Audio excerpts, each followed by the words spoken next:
Hey everybody, this is Rydo and we are back to another recording of Shadowverse. Today is Wednesday, August 25th. Starting a little bit late today, moving kind of slow. I got distracted in trying to beat Windows 10 into using the .desktop.ini files. No, they're just called desktop.ini, not they don't start with a period like a Linux hidden file, even though they are Windows hidden files, to try and get folder icons. And then kind of immediately been reminded that if you try to set up any kind of folder icons on Windows 10, you still have I think it's Microsoft OneDrive upload, download blue triangles that show up no matter what you do. It's super annoying. Just in the upper right hand corner of every folder there's a blue triangle that's supposed to show synchronization or something like that, but there's no way to disable it or hide it or get rid of it. It's annoying, to say the least. But yeah, it is kind of a difficult process to take a image that you want to turn into an icon and then say, well, I want this to be a really big icon, which is relative speaking at 256 by 256 pixels, which is the maximum. But I don't want to take something that is at a different aspect ratio from a 1:1 aspect ratio, which would be 256 by 256. I don't want it just to squish or stretch things, so I want the canvas to be 256 by 256, but I want the actual image to just be scaled down significantly. Almost any image would be scaled down to those limitations. So yeah, had to figure out basically two separate programs. One to just convert JPEGs into the right size and shape bitmaps, which you really don't need to convert them to bitmaps in the middle step there, but then I had to use a different program to convert the bitmaps into .ico icon files. Even though ICO are icon files, there's something in the encoding of them that is different, and I wouldn't have thought that would have been the case. I would have thought you could have just taken any bitmap image and convert it to .ico. I think you used to be able to do that. Maybe it is just a resolution or a color depth thing that Windows is giving me trouble with. Then, because I have lots of multiple subfolders I'm trying to just automate this whole process on, and I don't want to manually do it one by one, I had to make a bat file that would specifically use Xcopy to copy the default template desktop.ini file into each subfolder, and it has to then mark each folder as being a system folder, or actually opposite. It has to mark it as a system folder, then put the .ini in it. Seemingly it doesn't work the other way around. A lot of trouble, certainly, to do what would really sound like something fairly easy. Forestcraft, Bloodcraft, Dragoncraft, Shadowcraft today, I guess. But yeah, it's I've been wasting a lot of time with that. One of the programs specifically does not like apostrophes in the files, in the folder name or the path, so I'm gonna have to rename a folder to convert the videos to then rename it back. Not convert videos, but convert the pictures. I got one. Sorry, I have ice in my mouth now. I've got one of the 4 victory rewards. And this goes on for 4 more days. I played a little bit off screen, but not really a lot. I played a couple episodes of The Binding of Isaac for the accountability section, and yeah, it does feel like we are just kind of, I'm very quickly starting to run out of stuff to do. If I can't get the Afterbirth DLC, then it's gonna fairly quickly be locked. Like, I did look up, there's one secret character called the Lost that you literally have to die in 4 consecutive runs in 4 very specific ways to unlock, where Afterbirth DLC makes it way easier to unlock the Lost. But the Lost is just like a super difficult character anyway, so I don't know if there's really enough of a justification to try and play as him. Or even unlock him. But in the process of playing Isaac, I am probably going to, at least on one character, beat each of the main bosses in Rebirth, and probably get all the challenges done. I still have yet to unlock challenge 11, whatever is required for that. But yeah, it really does feel like an entire run is maybe gonna unlock one thing, maybe not. It's gonna be heavily focused around getting as many coins in the donation machine, which I have about 400, so I would need to get really lucky to put in another 500 coins. And it does just kind of feel like it's gonna be fairly grindy stuff, to the point where it might just be that I play Rebirth off screen for my own entertainment, and then whenever I get the Afterbirth DLC, I'll come back and go, alright, well, in between the last series and this series, I've unlocked this item, this item, and this item. And that would certainly be weird, but I kind of don't have any other way to do it. Of course, that also creates a scenario where I'm spending time playing Binding of Isaac when I should be playing other footage creating games. And yeah, I really don't have extra time to be playing extra games. The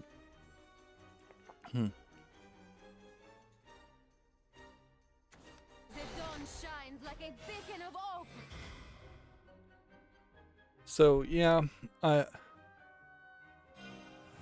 there is a feeling that it's going to be a little too grindy, a little too hard to continue down the path of trying to unlock the last 30% of Rebirth.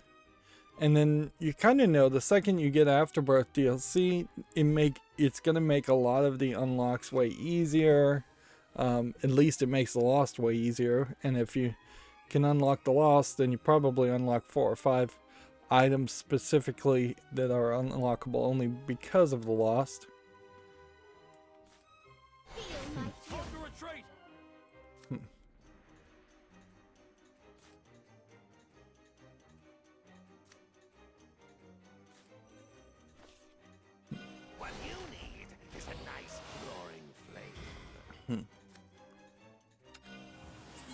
Like the blossom. It's still freezing. Okay. 5 damage to random enemy. 1/3 options here. There we go. Wow, that was really a game changer there.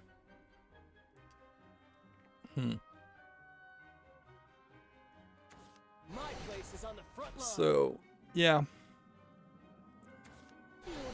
I believe Gamescom is happening right now, so there'll probably be some news on Friday. Otherwise, we're just gonna, I guess, I want to rush through things.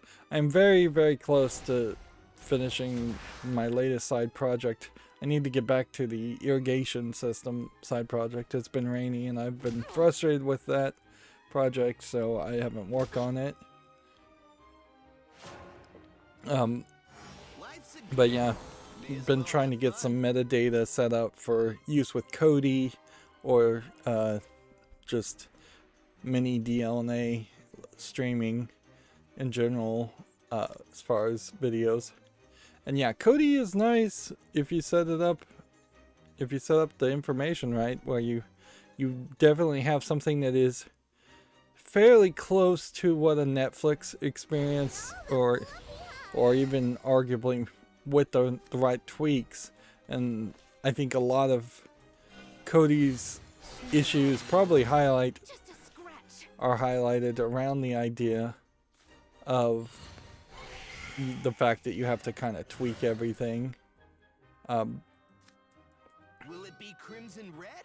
But yeah, once you get all the tweaks right, you have an experience that shows you like descriptions, actors, autoplays can be set up to autoplay to the next episode. It is kind of better with the right skin and the right polish. I think you could get it better than a combined Netflix and Amazon Prime, which is probably the two interfaces, because Amazon Prime has that X-ray feature, and Kodi doesn't quite have that. Like, you have to go to the information to see the actors, and it's probably only going to be the top tier actors. But to get it all to work that way, I've had to use multiple programs. Let's see if I can even mention them. Let's see. I don't even know if I can mention them. I've also installed several programs that I'm gonna get rid of. But yeah. Yeah. Tago is one that will scan video files and put in and make the information that Kodi uses, the .info files, all set up and nice. So if you are going to solely be on Kodi, you can use that. There's another program though that then you can use that information from Tago to sort, and it renames and moves the files into its own folder, so it kind of organizes everything also. But then there's another one that lets you take the files, video files, and yeah, it's just called MP4 Video and Audio Tag Editor. That lets you put the metadata and modify the metadata directly into the video file. Now, what I'm decided to go with is, although while you normally would want to just have MKV files, the latest file format, particularly if you're just going to have like no compression and no limitations at all, you would probably just want an MKV, and then you would want the MKV tag editor. Probably I decided to use the re-encoding format program Handbrake to re-encode everything into M4Vs. There is a certain logic to having MP4 files take on different tags and extensions based on whether or not it's video or audio. So you have an M4A for audio and an M4V for video. That way, a simple Windows search for those extensions can tell you a lot of information, particularly if you're just using a program like WinDirstat that tells you how much a hard drive space is being taken up by certain extensions. Which, yeah, all of that information will be useful. And then I'm now using, I think it's just called File Sync, to move files over from micro SD cards and hard drives. Yeah, free File Sync. Like I found that to be a pretty good interface to move all or part of a folder into a micro SD card that may not have enough space to have an entire folder, and compared to just trying to drag and drop files in Windows. But again, it is free file sync is probably a little complicated if you were just dragging and dropping files. Or if that's all you needed. Okay. You just don't get it. So yeah, I've had this kind of chain of 20 different programs in a row trying to get everything nice and organized. But the good news is I'm very close to being completely done with it being nice and organized, and I've set it up so it looks nice in Windows. Should look fairly nice in Android if you were just doing a file browser appearance. On Android will look fairly nice in Kodi if you install Kodi on Android. Will works fine if you install Kodi on Windows, and will work well with mini DLNA as far as streaming over to Roku TVs. So just trying to be a jack of all trades to make everything look well, look good. Okay. Do we play that now? Or... You wouldn't. guess we just do this. The world cycles on.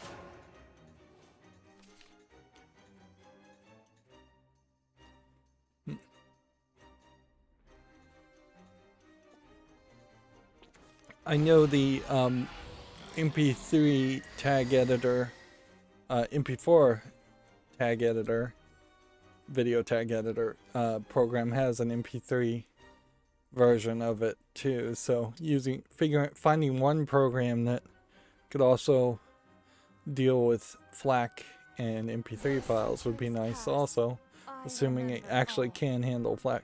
And I would argue that there is an argument now to go to FLAC audio files and not stick with MP3s, even though MP3s were popular for a very long time.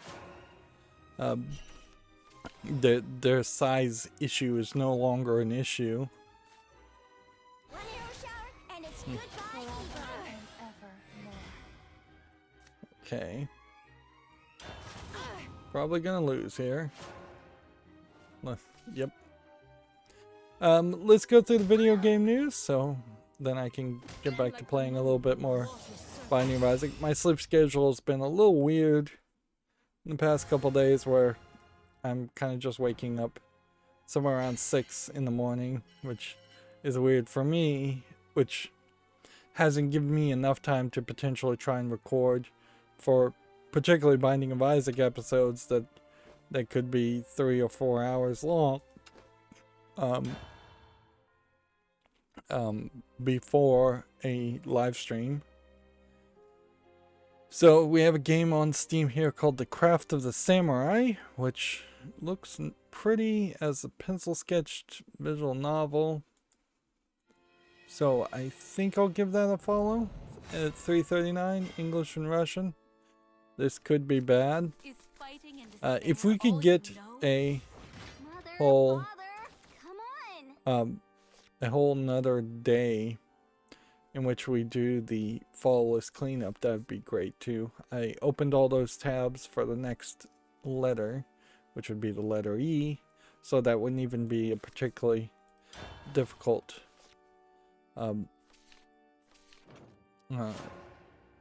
long list. Yeah, we have a game on Steam called Dungeon Clicker, which looks kind of pretty considering it's calling itself a clicker game. But I guess that probably is just the bare minimum at this point too. I can't imagine actually criticizing or playing a clicker game, and it's weird for a clicker game to say it's in early access. $8.09. Platinum Games has a Super Summer Festival live stream coming this week, which, let's see, Platinum Games, what you would want them to talk about would be, I guess, Bayonetta 3? Bayonetta 3 is still in development, right? I can't imagine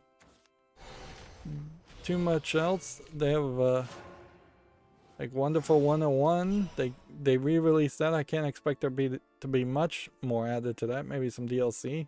World of Demons, I think, is a mobile game, and this SOS Arresta, or just Arresta, I don't even know what it is. Soul Cresta is apparently what it is. I don't know how you get Soul Cresta from that, but I guess this is supposed to be a C. Yeah, that might be some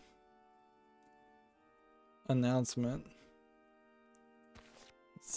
or teases. I wouldn't be surprised if it kind of isn't anything at all. I wonder if we're going to start seeing a case where companies, whether they're Western or Eastern companies, just feel this need to justify their existence and start having events and presentations to show just an increasingly smaller number of insignificant teases and trailers.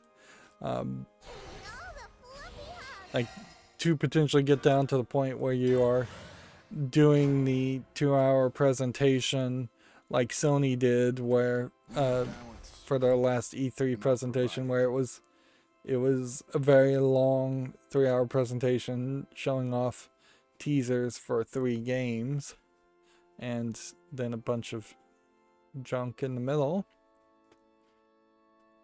Video Game Chronicles says Double Fine wants to work on something completely new and surprising, with Psychonauts 2 being out, which is totally understandable. I mean, it'd be kind of ridiculous to say we want to immediately. I have to wonder if Tim Schafer actually looks like this anymore. I wouldn't be surprised if we start to see a lot of the CEOs of companies, because if you've seen what Gabe Newell looks like recently, most recently, he looks way different at post New Zealand than he did pre New Zealand. And so I'm wondering if just the pandemic itself and aging will have a lot of people looking way older.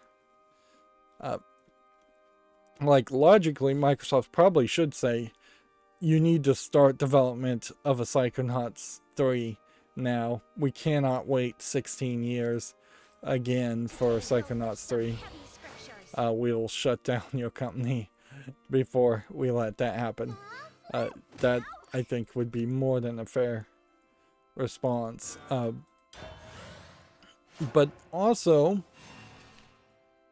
if you look at what Double Fine has released, nearly everything they've created has been completely new and somewhat surprising. The only thing that hasn't been surprising from them is that most of their games are small and niche and tend not to be like hugely mass marketable. I can't say that any of their games have been terrible as far as quality. Some of their games have been terrible as far as artistic direction and things like that. It would be much nicer if they said they were going to make a Brutal Legend and Brutal Legend 2 and or Brutal Legend remake even, and they used this as an opportunity to announce that, but I suspect that's not the case. Yeah. So, for Double Fine in particular, completely new and surprising would be if they got put on working on Halo. If they made just a standard gamer bro military first-person shooter game, since none of their games have been shooters or anything like that, that would be very surprising. It also would be very odd. Today we'll lift some heavy scriptures. All the fluffy hugs. You're in good hands. Faster, holier! You're done for. Put your legs into each prayer. Thankless job. Back straight, eyes forward. Shutting There we down. go.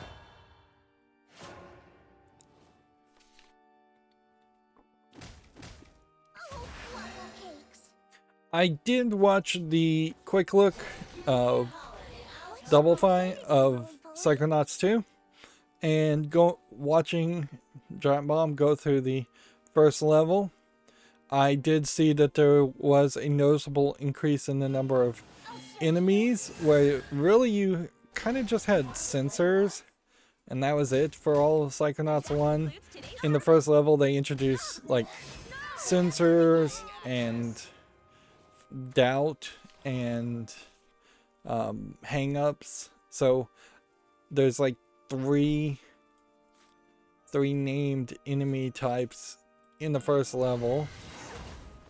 They introduce the story and try to explain what's going on, so you shouldn't be lost. The first level is oddly very teeth focused, so there's just a lot of gross Cronenberg-esque teeth all throughout the level. They introduce a new bad girl who I think they may very well kind of spoil and try and do a M. Night Shyamalan-esque twist, because they introduce another character that I think is a decent chance is the new main bad girl in the story.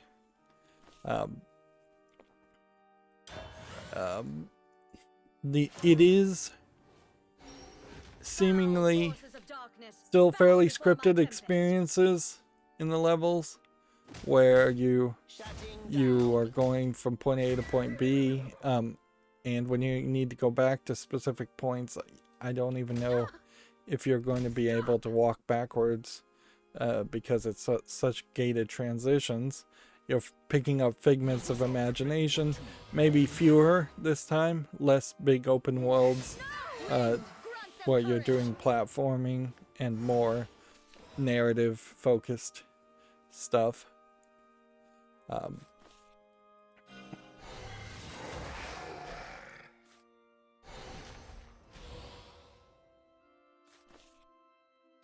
But yeah, it does feel to me like there's more game in that first chapter. Maybe it will devolve down to not having really any game later on in Psychonauts 2, but it does feel like there's just more of a video game experience there, and the graphics look good. That is another concern, certainly having recently just played Psychonauts 1, is the art style is kind of unique and hard to get a hold of. It feels very much like a Nickelodeon cartoon art style, but in the first game the polygon count was kind of low with that art style in the in Psychonauts 2. They've softened the edges and rounded things, and now it feels better. It feels like what a Nickelodeon cartoon would look like and feel like today compared to 16 years ago. Do we play this? Or do we play this? I think we do this. A thankless job. And then we do this. Shutting down. And then we end the turn. So yeah. So far it looks like Psychonauts 2 is more interesting now than it was a couple days ago when it first came out to me. That being said, I'm still pretty much only relying on the idea of the mainstream media's reviews of Psychonauts, which ideally we would want to see Metacritic's reviews of the user score before really setting any opinions in the stone. Also, that game 12 Minutes came out, and it looked kind of boring in the quick look of that, and I skimmed around that quick look, and it seems like nobody really likes it. A time loop mechanic, the time loop mechanic in it, I just don't think works as well as they would have liked it to work.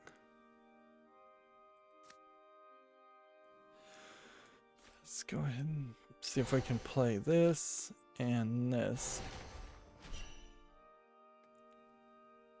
And then, is there any reason to play anything else? No.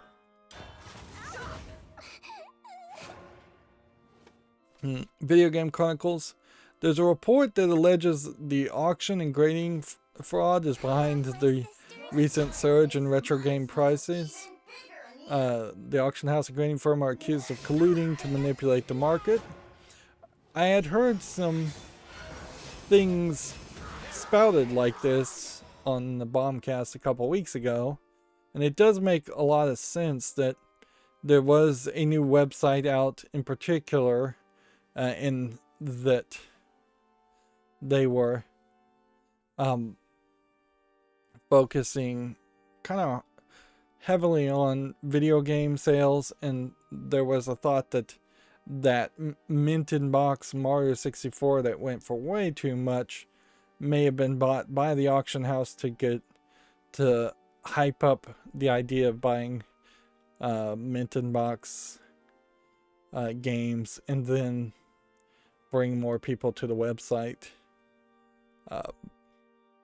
Suffice it to say, Heritage Auctions, which was the auction house for one of those sales at least, and Weta, which is the game rating company, have said it's totally baseless.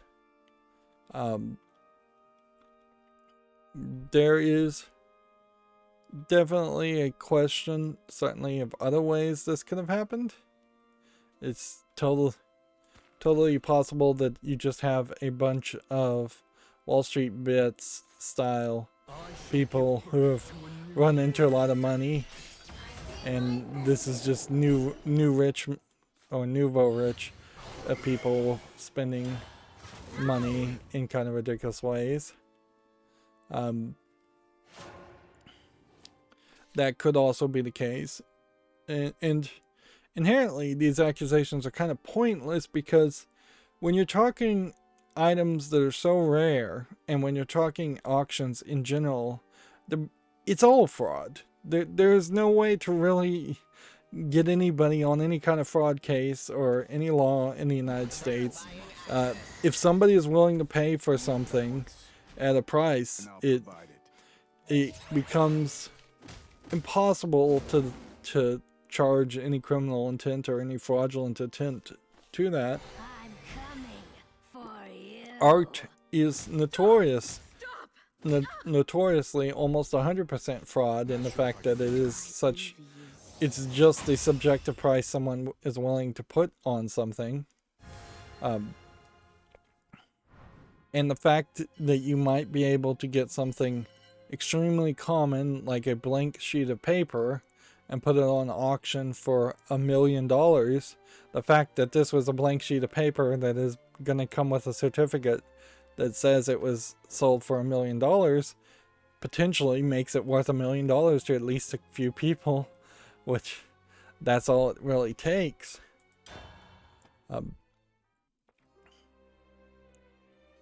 So yeah, these accusations will probably continue to happen. I don't know if there's really anything that's going to be said or done around that. I'm not really reading this article, so maybe there's something different in this article, but I can give my general headline review certainly and say, yep, I bet these accusations continue. A lot of it is gonna just be sour grapes. In the same vein, or maybe different veins, California has accused Activision Blizzard of shredding documents and interfering with its investigation. Activision Blizzard denies claims it destroyed evidence. But yeah. California is definitely going hard, and lawyers are going to definitely make claims in a lot of ways to, like, they're going to make Activision Blizzard miserable. Now, in a lot of ways, this might be a case where you have someone in the California government just trying to make a name for themselves. But I don't think that that's solely the issue here. I think there is smoke and fire with Activision Blizzard. Shredding documents. You have a legal duty to, depending on what your industry you're in, to maintain evidence for a very long time. How long is a long time depends on the industry, but 7 years is a good minimum to set as far as just keeping all documents. There are usually a lot of leniencies in transferring an original document into a digital format and scanning that in, but you wouldn't want to do that for anything like a contract. So yeah, it's fairly difficult for a judge to, it's fairly unlikely, it's not difficult at all, it's fairly unlikely a judge would slap a criminal contempt charge against a corporation or an employee of a corporation or a CEO for destroying evidence. What often happens is, if there is evidence and and it has been destroyed, then they just look at it as an assumption of guilt, and you take the absence of that evidence as the worst case scenario.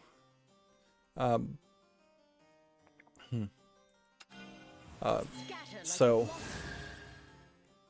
yeah, it's not ever going to be a scenario where you should destroy evidence, even if you are guilty. And yet everybody does it. Criminals do it all the time, and probably criminals get away with it all the time also. But yeah, the accusation of shredding documents can be basically anything. It could be, oh, I printed 2 copies of this form, let's shred it just because it has confidential items in it, and then somebody who doesn't even work in that department walks by and sees someone shredding something and just assumes that's the destruction of evidence. And that's pretty much where these accusations would have to come from. It's some disgruntled employee, whether rightfully or wrongfully disgruntled with Activision Blizzard, is making making these claims and telling the California government that this is what they saw, and maybe maybe it will lead to something, maybe it won't. The problem, certainly with a story like this, is the initial announcement of a story like this is news.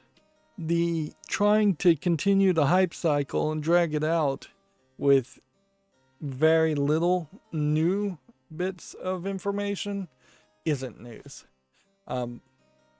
You see this with non-video game news reporting sites, 24-hour news sites, where they're just talking about the same talking point over and over again, every day. It's the exact same thing over and over again. It's boring, to say the least. But what you really would like to see from news reports is for them to report when there's something new to say and choose not to report.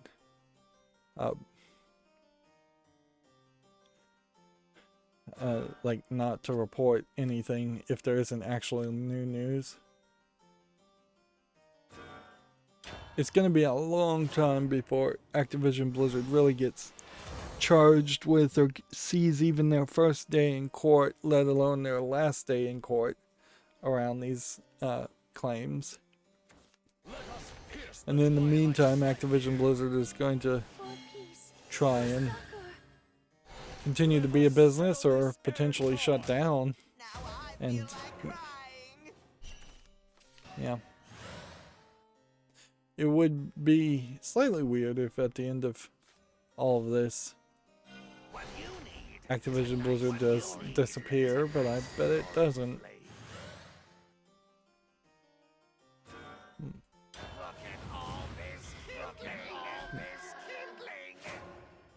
Moving on, Video Game Chronicles says Halo Infinite's release date has reportedly been leaked on a Taiwanese retailer. Apparently December launch may be in the cards.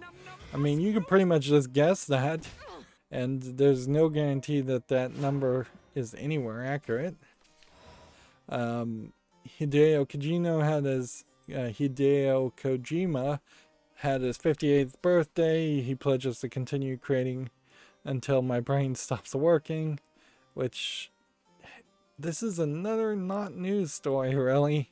It's like somebody having a birthday and saying, yeah, I plan to still be creative as a auteur creator. It's really not saying anything. There is no escape from the apocalypse to come. Let's see. Bow down, loser! Salvation? Just gratitude! Let's see. A Monster Hunter Rise next crossover DLC will add Street Fighter's Akuma, according to Video Games Chronicle, if that interests you. WarioWare Get It Together's new trailer breaks down its features. That's a Nintendo thing, so we won't show it off. WarioWare introduced quite a lot of characters and then has done absolutely nothing with any of these other characters. If anything, WarioWare is kind of like the great example of the opposite of Mario. Let's create reject characters that will never show up in anything other than a WarioWare minigame. Like, I literally couldn't name a single one of these characters.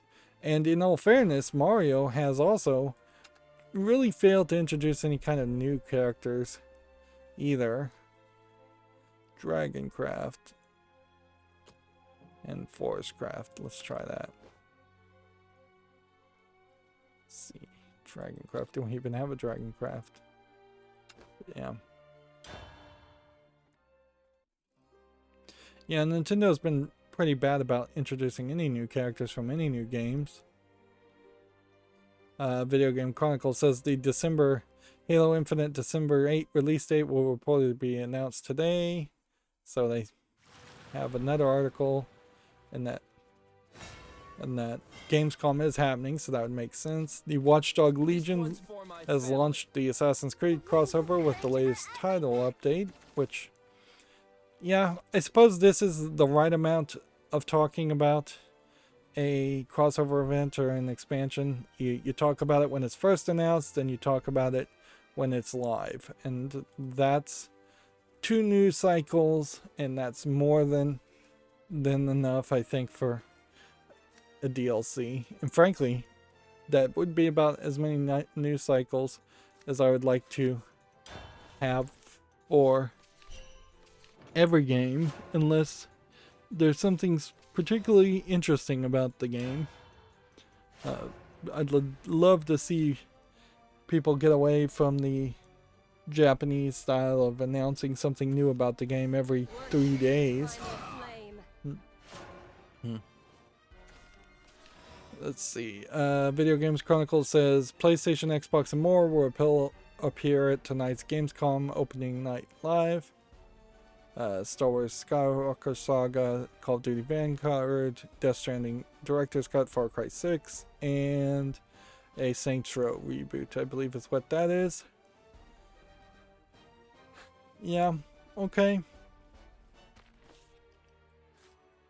Now, am I gonna spend extra time to watch Gamescom tonight? No.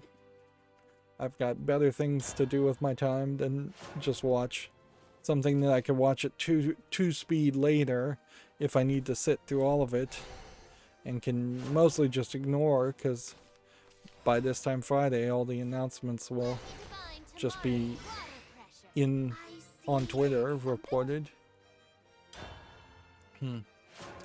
Let's see. Gamatsu says a Rune Factory Series 15th anniversary website has been opened with a special collab video. Rune Factory. It's too late. It's an RPG game. With a name like Rune Factory, I would have thought it was a gym matching series. But, yeah.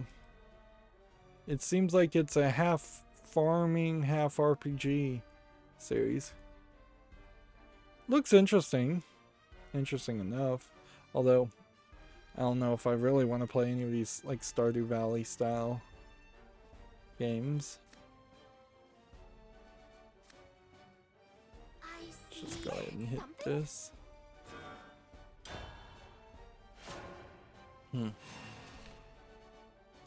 Here we have a game on Steam we'd already talked about called Heroes of Yore.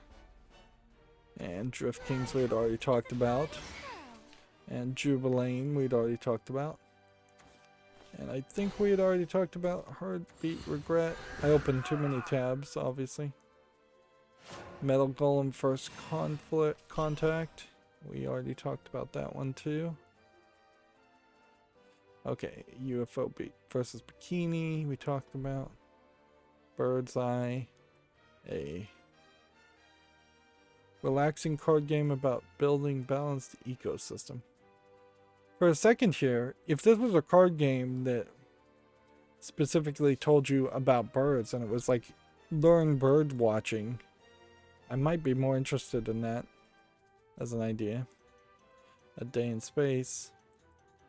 I think we already talked about this. Doesn't look interesting. 359, English only. Blink to the Finish. We talked about that one. That's a co-op game, so I wouldn't be able to play it. So we'll start with Treasure of Barracuda, which is an interesting game that we do need to discuss because it is that a human? a Lego game. Not made by Lego, which is interesting because the developer's name is Lego La Maniac, which might get taken down on a trademark issue. So probably should play this game fairly quickly. So the deal is, there was about 4 or 5 months ago a physical puzzle. If you happen to follow physical puzzlers on YouTube, it was made out of Lego pieces. So really there was only one made. It was given to, I believe his name is Chris Ramsey, who is this magician that does physical puzzles. Honestly, I kind of feel like he lies about the cost and how much he spent on the puzzles, because he definitely seems to bling it up and say, this is a $10,000 puzzle, this is an $8,000 puzzle. I can understand the idea that custom puzzles might be particularly expensive. I don't understand the idea they would be $10,000. The Lego one, almost certainly not $10,000. Together, Mr. Dragon. So yeah, I think Chris Ramsey's just straight up lies about the prices, but whatever. Otherwise he's interesting enough to watch solving the puzzle. So then there was this Lego puzzle, and instead of it being something that you could only see other people do on the internet, as it was shipped to a few Lego puzzlers, or build one yourself using Legos, and then knowing how to solve it, the creator of the puzzle, which was this chess piece of this, has decided to put it out as a video game. And it's free. So you basically have a point and click experience in English with Treasure Bikini of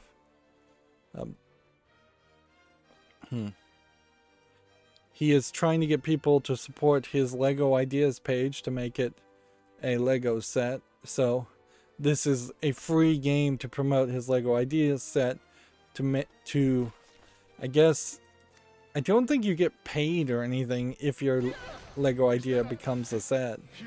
I've never heard anything like that.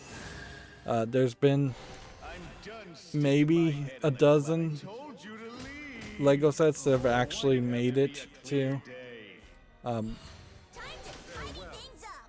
they've actually made it to the point where they've become sets, and when Lego gets their hands on the Lego set, they tend to change things up a lot. It would be real weird for Lego to actually make a puzzle box, though. They've never done that before, but heck, they might. It's too late for everything. So, since I do cover Lego games, though, I am just going to go ahead and install this and try and play it. I don't know what this part of it is all about. It seems like he's expanded his concept from the version I originally saw as far as this map and little Lego characters. I assume this is all done in something like Unity with pre-made Lego assets. Which also probably highlights that you could have probably made several Lego style games if you really wanted to put the effort into it. This Lego Maniac has a YouTube channel. Let's see. 3 and 3. One arrow shower, and it's goodbye, Ava. Yep. So I'm gonna just go ahead and install that as I speak, and I will try and play that game, I think, fairly quickly. That way, if it does get taken down from Steam due to some kind of copyright or trademark claim, I could make some kind of unique footage as somebody who covers a lot of Lego stuff. Seems like my network is having a bit of a hang up today. But whatever. I'm not gonna be too concerned about it. My quarry There won't is a escape question that about easy. golden chests in Shadowverse, whether that is a golden chest or not. Probably is. Here we have a game on Steam called Fire Sale, which just looks like a first-person shooter of no interest. $4.99. You can definitely see the difference. I hate when you see just like these black-eyed characters. There's just a huge difference when I'm excited or interested about a game versus just a random garbage game such as this, which we can already see is mixed for $2.99 English only. But yeah, if I have something actually to say, that's great. But also in that case, that's about the once a year situation where I actually know about a game before it's actually come out. Here we have a game on Steam called Deadlock, which just looks like a puzzle game. This here's all mine. Strike now. Yeah, I don't think there's enough here to interest me. Just kind of looks like a single screen puzzle game, $2.99 English only. Here we have another G-mode cell phone game, which looks like it's a Puyo Puyo clone.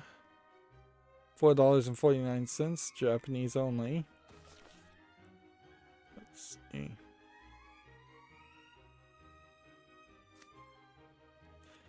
Just straight up wait till the next turn.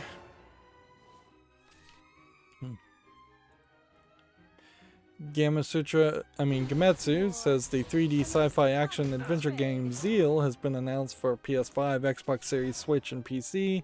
It's due out quarter 2 of 2022.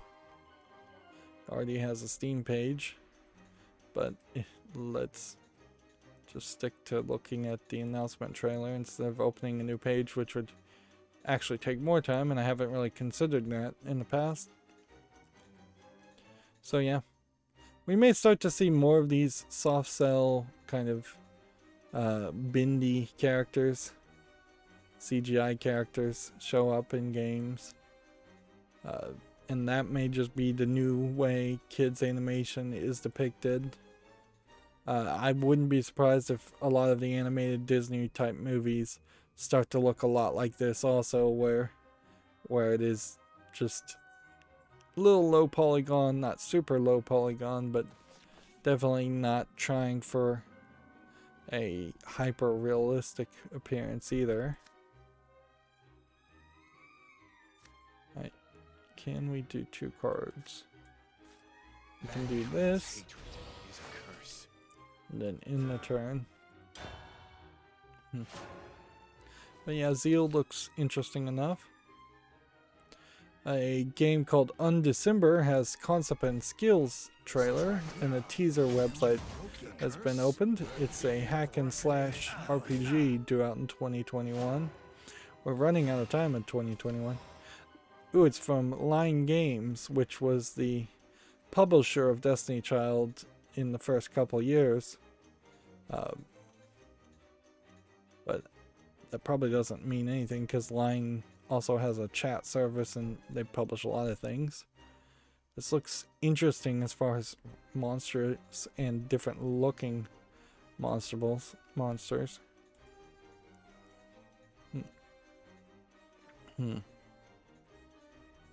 Yeah. This definitely feels like it is an Asian style game. I would guess Korean, since Line Games. But it might be Japanese. I'm not sure. I shouldn't guess, actually. 1, 2, and then do this, and then evolve, I guess. The hunt has only begun. Hit that, and then the turn.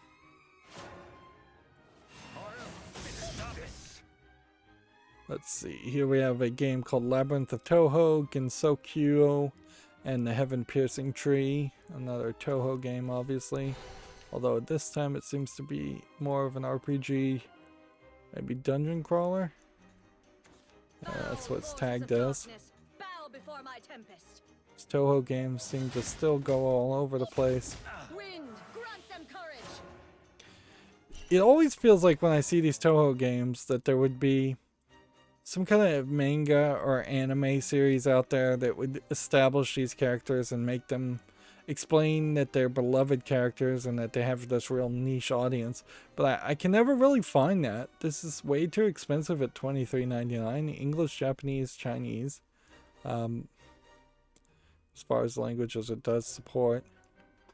Yeah, I never can find anything that gives me any indication that it is anything other than some production company saying you can use these characters in your games and we're just going to try and promote it like crazy, or it's some production company simply putting out a ridiculous amount of content.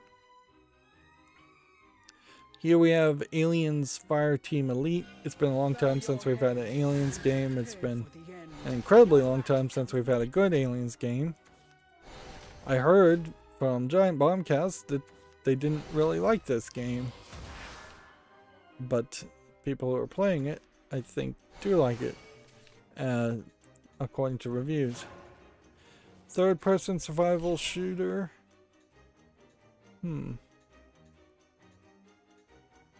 Is it multiplayer focused? Maybe. Is it a Borderlands thing that kind of has a story? I'm not sure. See, my fear definitely would be that this is something where you go through a like Left 4 Dead style campaign that's a little short and a little generic, and then that's it. But at the moment, I kind of have to put that as a paranoid fear. It does have some DLC stuff, but I'm gonna put this on the wish list. People are liking this. I might come back in a few months and realize it's just not the style of game that I'd really want to play. Wait, not yet.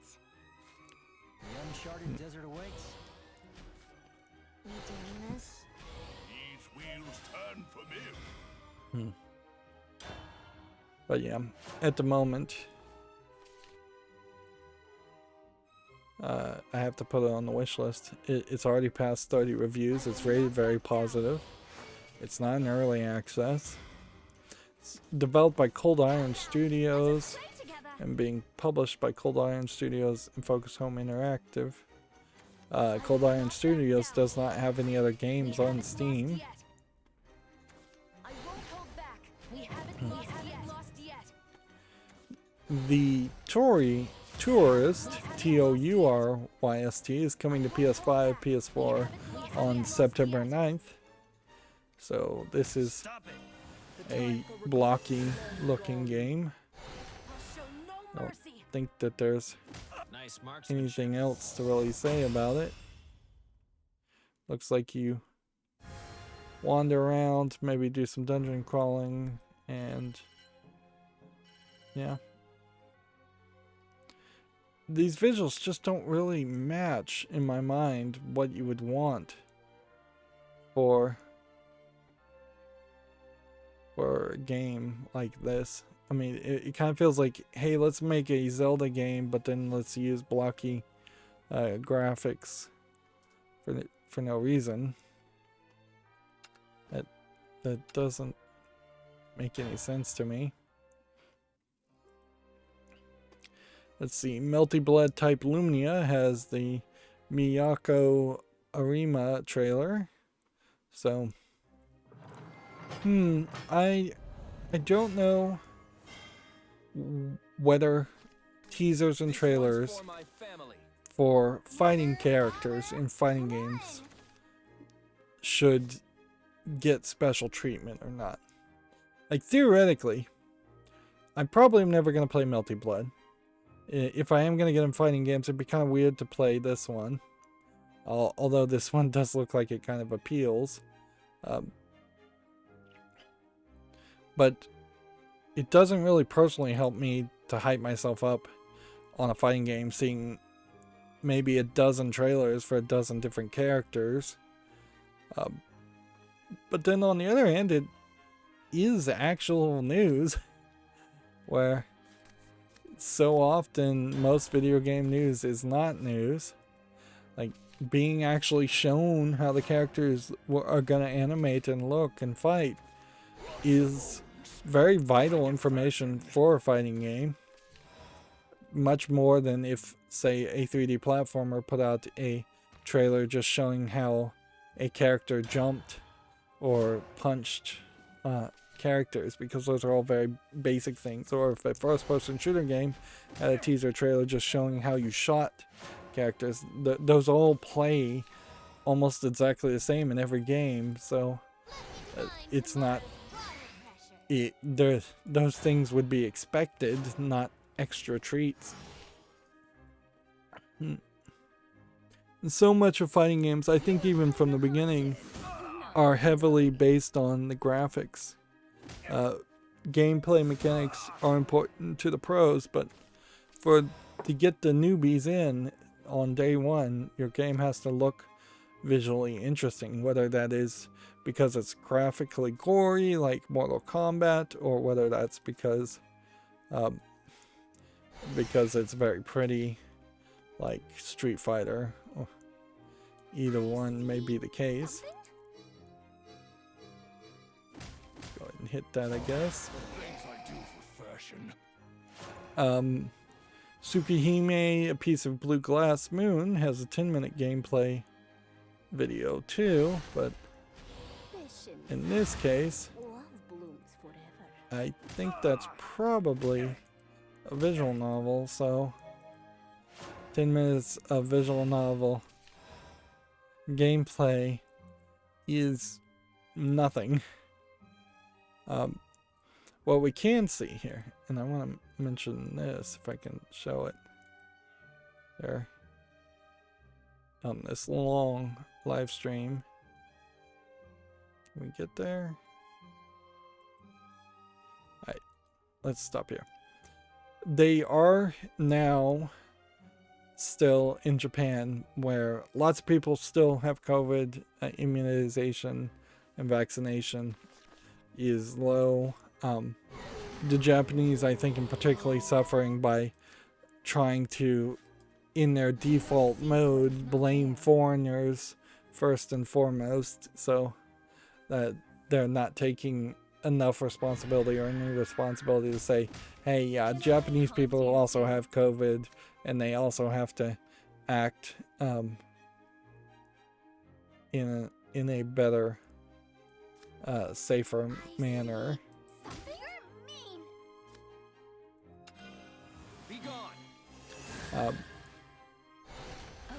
But there is a certain level, I would say, of improvement in their actions here, in that you have these thick glass between each of the characters, each of the people. They're not 6 feet apart. I think if you actually did a fluid flow type depiction, the glass probably is not doing anything at all. These people without masks and probably not being vaccinated are in the room more than long enough, if this is a nearly 40-minute presentation, to fill the entire room with enough virus, of any kind of virus, and air, gases, basically moving like a fluid in physics, will just spread and curve around. So yeah, sure, having glass on the side will give you some small amount of protection. It's not enough protection by any means. Whereas a mask, in comparison, is supposed to be tightly towards your face. All the germs are supposed to be filtering into and being trapped into the 3 layers of a mask, whether it's a KN95 mask or just a cloth mask. Either one of those is sealed and going to be a lot better than just the fact that you see a physical barrier in between people. Maybe some separators like this would make sense if you were going to only be in the room for, let's say, 3 minutes. Maybe at that point it would make sense. But yeah, the risk is just too high. And it wouldn't make sense if you were going to, say, go into a line of a McDonald's or something, and there, in that case there'd just be too many people breathing. There'd be too much opportunity for the air to be infected later, and in that case you definitely want to wear a mask. So yeah, I get the idea that they want to do these presentations, but also the reason why we've seen less of these presentations and still very high numbers of infection rates, particularly in Japan, is because they are not doing what needs to be done, which is to be completely far away from people. There's really no reason why these different people couldn't have been in different rooms talking to a camera. There was no reason that this couldn't all have been Skyped in. And the Japanese are not particularly known for adapting new technologies. As much as they have that idea that they are like high tech, that they really aren't that high tech in how they do business, particularly. That they're known for gadgets in their leisure. They're not known for adapting technology or being high tech outside of that. So I guess you do this, and then attack here, and then end the turn.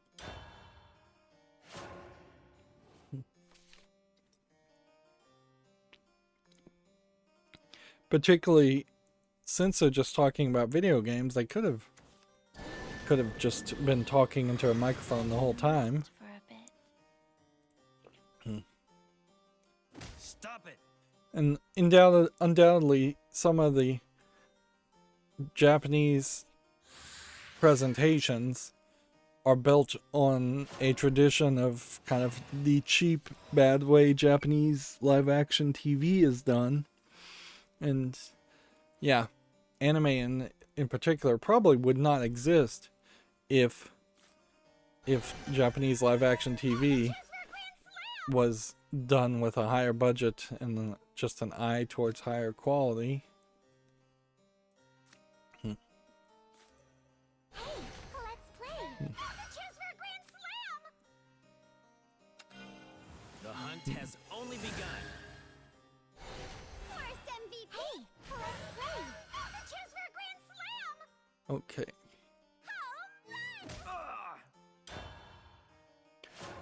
Moving on from that rant, Team 17 is going to publish the post-apocalyptic narrative-driven RPG Broken Roads for consoles and PC in 2022. How'd you get a camel? Yeah.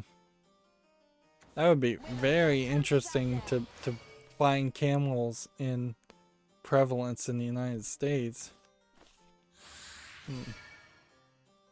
Maybe they're in Australia because that's a kangaroo, but then that still doesn't really explain the camels.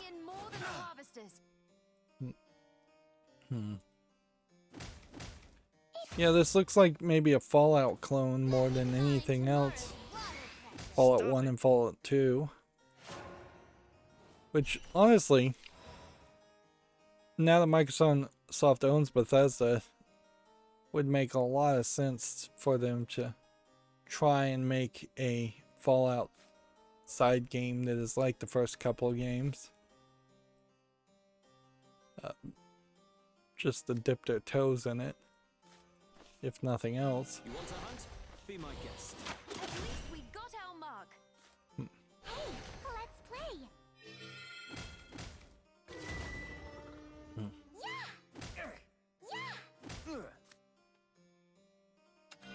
I won't let you get away.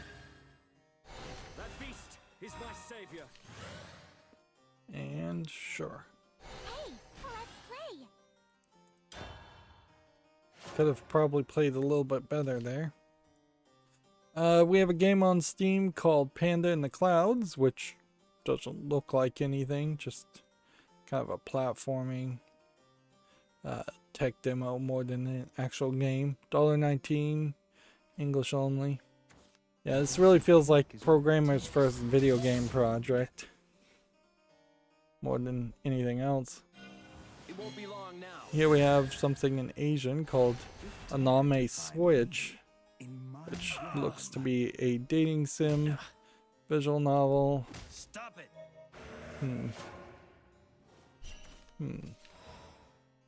It's a remake updated for international audiences, an adventure game themed around rain, yandere characters, which means crazy, obsessive characters, and strange anomalies. So which one would be the yandere? Well, they could all be yanderes, really. Let's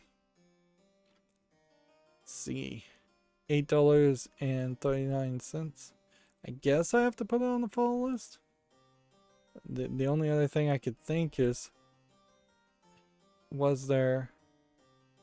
Yeah, it doesn't look like from this developer there's a Japanese version. So if the Japanese version existed, You want to hunt? it Be my guest.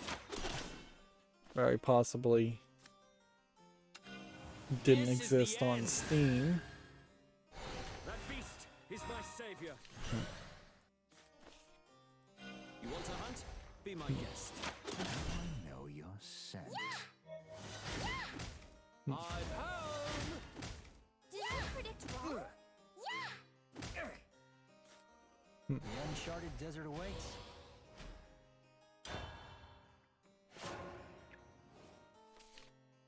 Let's see. Next we have a game called Rabby in the Land of Sweets, which just looks like a platformer.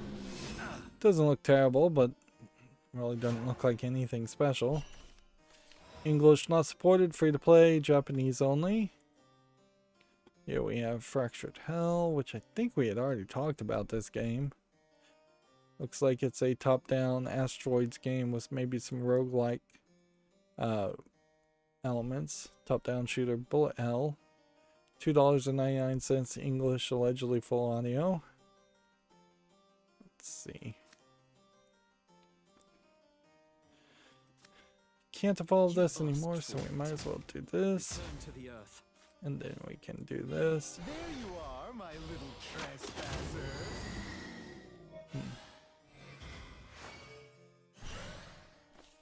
What do we have here? Well, if I can avoid taking any damage this next turn, I can win. But with 4 cards, him doing 2 damage seems fairly believable.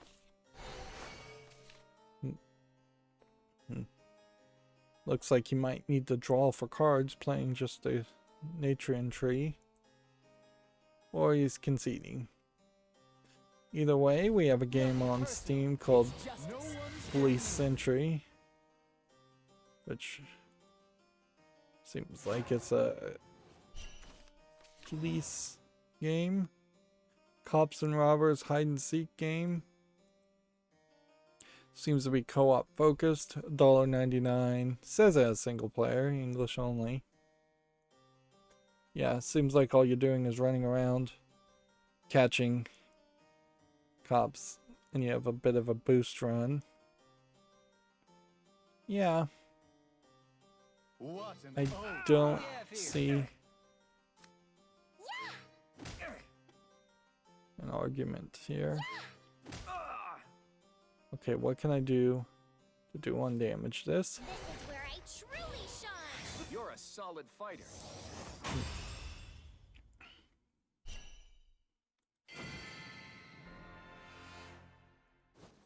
Finally got the golden chest opened, which gave me another victory reward. Looks like I So won.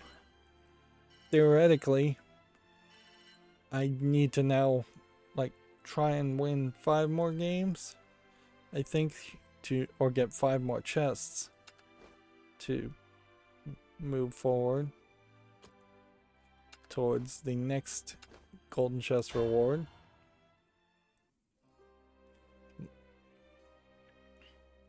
Let's see. Gamatsu says the game I Am Fish launches September 6th. It's also available via Xbox Game Pass.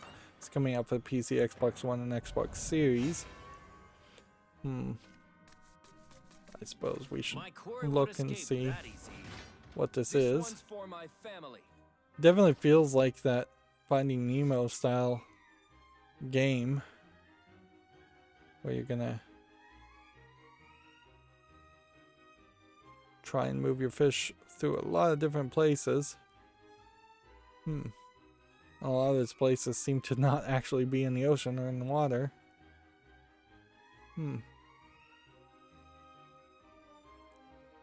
Well, this looks interesting. It doesn't feel like it's just a mediocre game around the idea of being a fish out of water, I guess would be the phrase to use. So yeah, that looks interesting. Spellforce 3 Reforced has been announced for PS5, Xbox Series, PS4, Xbox One, and PC. It's due out December 7th. A free upgrade for PC users. So what is Reforced doing? This is a THQ Nordic published game, Grimlore Games. So if you own Spellforce 3, you get Reforced. Let's see. It's been streamlined for consoles.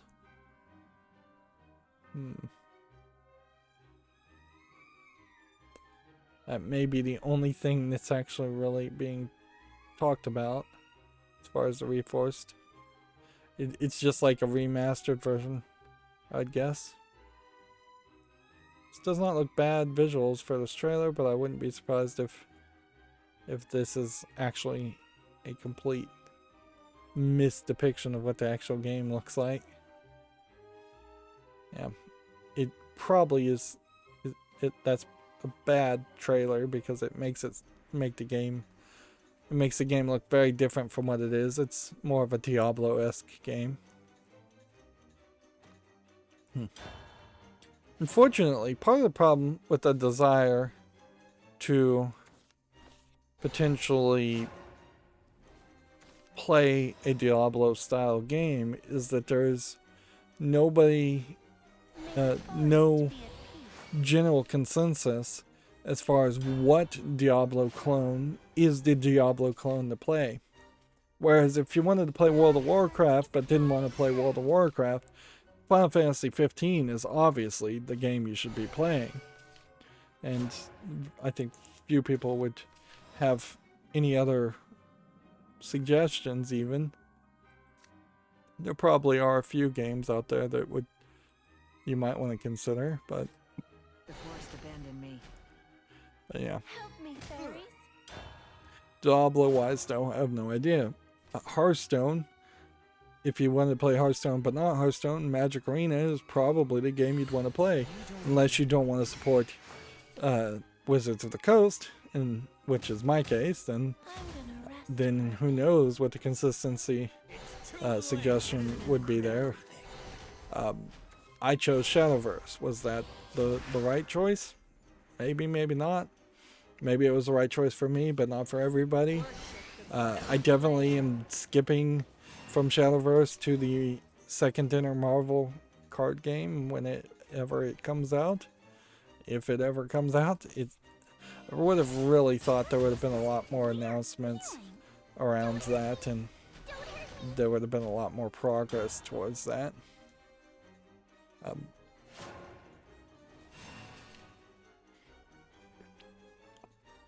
And personally, yeah, I guess now knowing what we know about how bad the employees were being treated at Activision Blizzard, there is a question about whether Ben Brode simply had enough and left Activision Blizzard and formed Second Dinner just to save himself from accusation or frustration, and he had not thought things through or planned things through at all as far as the idea of being ready to make a Hearthstone style competitor. The hunt has only begun. Talk more later. Let's see. Moving on. Gamatsu says Enclave is coming to PS4, Xbox One, and Switch this fall. This is a third-person action RPG first released on Xbox in 2002. That's a pretty old game.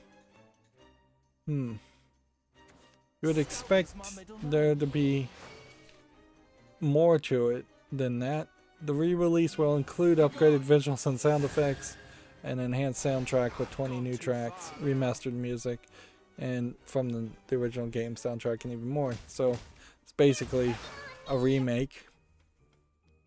I do have to say that the Our bonds. I shall cradle the world. the Binding of Isaac Repentance DLC, in the way that they just redid all the audio and all the visuals and all the gameplay, it is really shocking how much better Repentance looks than Rebirth. But then I guess if you have three, Repentance is the third DLC for the game, so the Afterbirth and Afterbirth Plus DLC probably made some decent improvements also. So you do this, you do this, Let's play. you do this.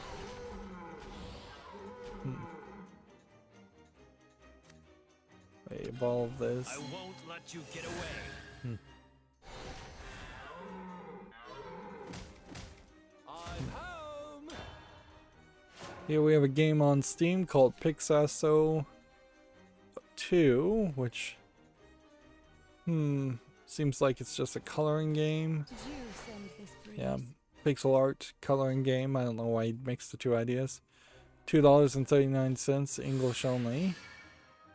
Here we have a game called King of the Pit, which is seemingly a low effort, like street fighting battle royale style game. It's free. English only. They're promoting a game called Escape the Loop. Yeah. But yeah, that doesn't look like anything that would interest me. Okay, how can we do this? You play this, The uncharted desert awaits.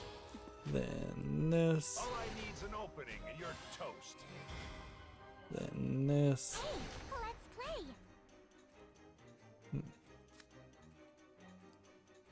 Evolve this to do 2 more damage. This is the end. Sorry, but the time for games is one helping of this and it's 99 for you. Now I know your scent. And hit that, I guess. I think that's about as good as we can go. Here we have a game called Porter in the Castle. Porter is like usually the guy that serves food, isn't he? Peak is all it It's kind of like a butler.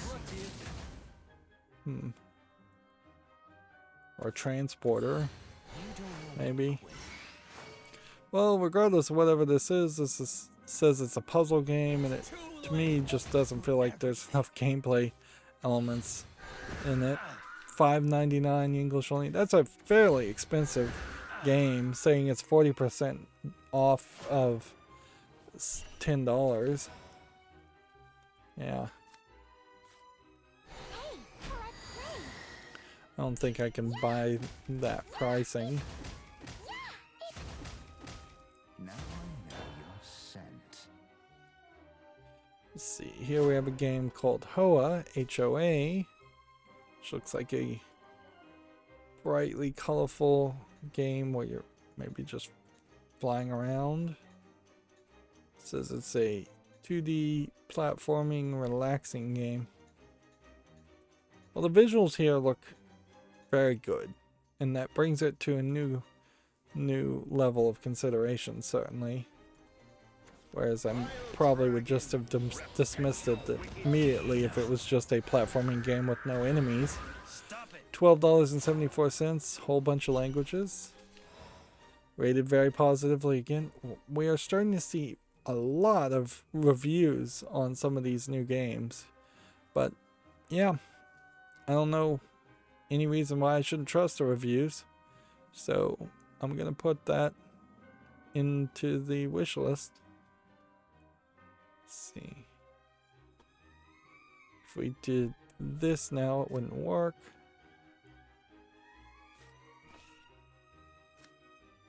Till 10 damage, 5 damage. Select this. Do this. Hey, let's play. Do this. These wheels turn for me.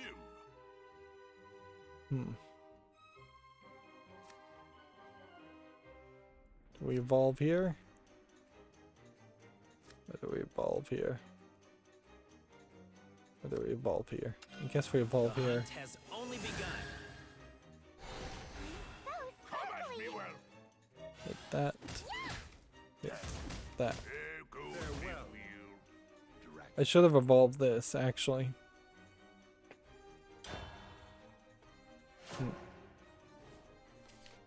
Here we have a game on Steam called Soul Shifter, which looks like it's flat, kind of pixely characters from a tilted isometric perspective, which makes it look really weird.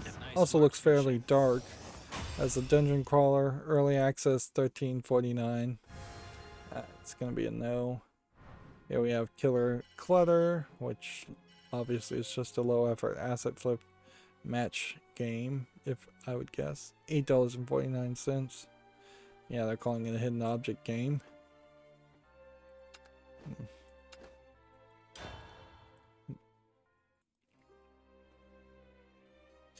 Next, we have a game called Wing Chun Pak Song Bo Legends, which looks to me like a troll, low effort asset flip game.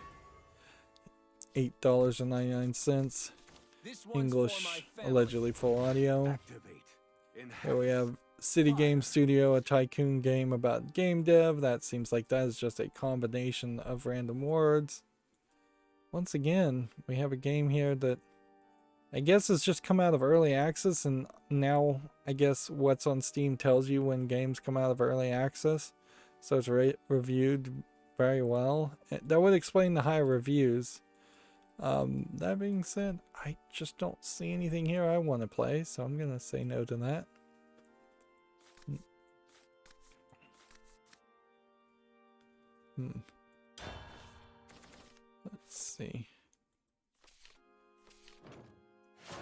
Let's see. Gematsu has Marvel Guardians of the Galaxy Grand Unifier Raker cinematic, which I guess this is just another character. I kind of just wouldn't even care about any characters in the Marvel Guardians of the Galaxy game. It's a game that sells itself just being a Marvel game. So I'd be fine just going in blind when it comes out, whenever I get around to playing it. Gematsu has Final Fantasy Pixel Remaster series, Final Fantasy IV, launching September 8th. We've seen these games listed on Steam kind of prematurely. They're pretty much just the old games with a slight variety, polish, and slight change. If you pre-order it, you get specially rearranged music tracks, which that means nothing at all. That's a terrible pre-order bonus. Destiny 2 The Witch Queen expansion launches February 22nd, 2022, if that interests anybody. Tales of Arise, the Dohalim trailer. So, yeah, another trailer for another character in the RPG series Tales of Arise. I don't even think I'll bother to watch that trailer, though. Dying Light 2 Stay Human, Decide the Fate of a City gameplay trailer is out. Dying Light notably felt like it was a very delayed game, and we're not 100% sure that it actually has ever been delayed in it, or delayed as much as it kind of feels like it's been delayed. It could just be a case that they announced it way too early. So one would hope, now that they're putting out trailers, that they have everything locked down and ready to go for its release date, whenever that happens to be.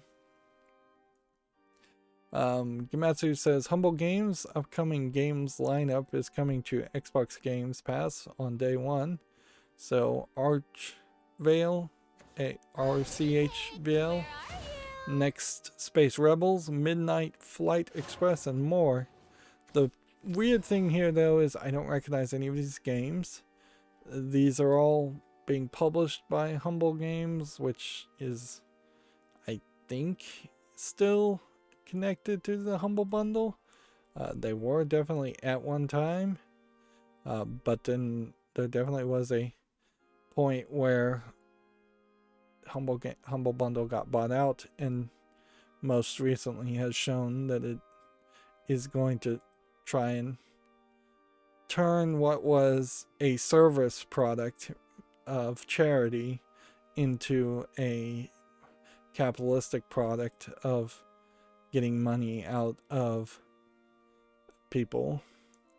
And in a funny way, the Humble Bundle has lost any usefulness to most people, because the bundles that they've been releasing are just usually re-releasing the same games you would have already gotten in previous bundles. A lot of these games look really good. There's definitely some weirdness in that I have not seen any of these games announced. Like,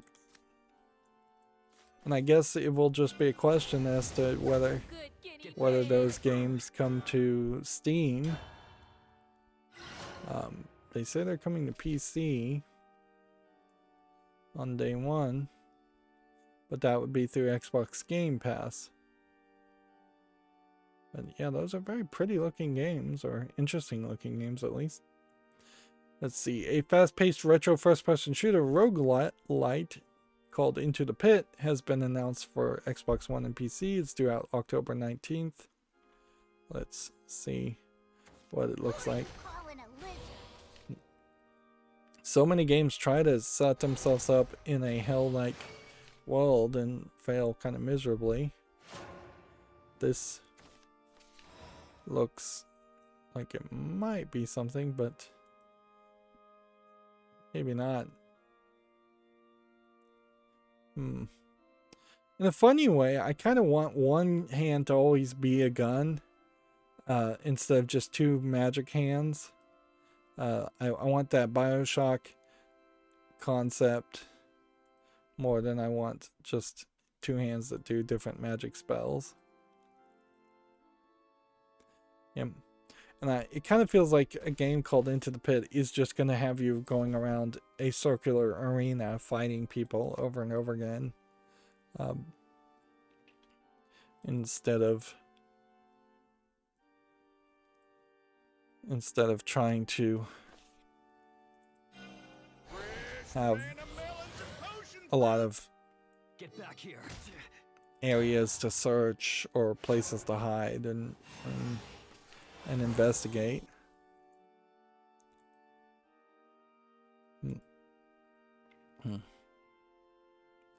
Let's see. Gamatsu says Xbox Cloud Gaming is coming to console this holiday. You can play 100 plus games right now from the cloud on your console. I thought cloud gaming kind of already had existed on the consoles, but I guess not. So the cloud gaming has basically just been in a beta on PC for Xbox Cloud Gaming. Fruit flies. Here we have a game on Steam called Kalterin, which doesn't look like anything I'd want to play. Top-down shooter. $6.39, English only. Here we have I Expect You to Die 2, which would probably just beg the question, what happened to 1? I vaguely recall this game. This requires VR. Interesting.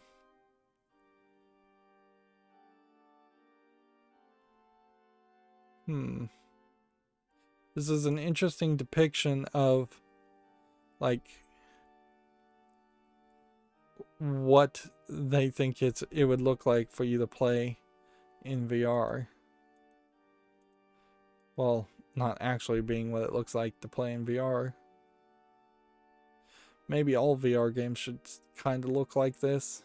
And I suppose as long as you do have them wearing the animated goggles over their heads, that still depicts things fairly well. Alright, so I Expect You to Die 1. Is it on the follow list? No, but it is overwhelmingly positive. And it's single player, so you know what? I'm going to put the 1 on the follow list because it's a VR game, though I'm going to not bother to put the 2 on the follow list. Because if I ever do get a VR headset, I just have to reevaluate all the VR games anyways, and I seriously doubt I ever would. Next, we have a game called Cave Quest 2, which looks like it's a match 3 game. Looks fine, but not particularly interesting. $9.95.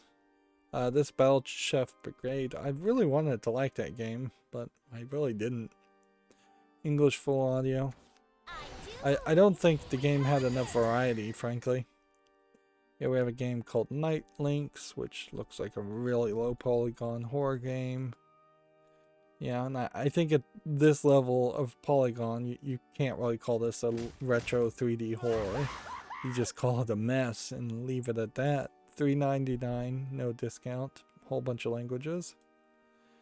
Here we have one called Saphir Mafia Story, which looks like a top-down shooter. Doesn't look interesting. $7.99, English and Turkish. Here we have Embraced by the Autumn, which is a visual novel. Looks like it's a Yuri girl-on-girl romance for it.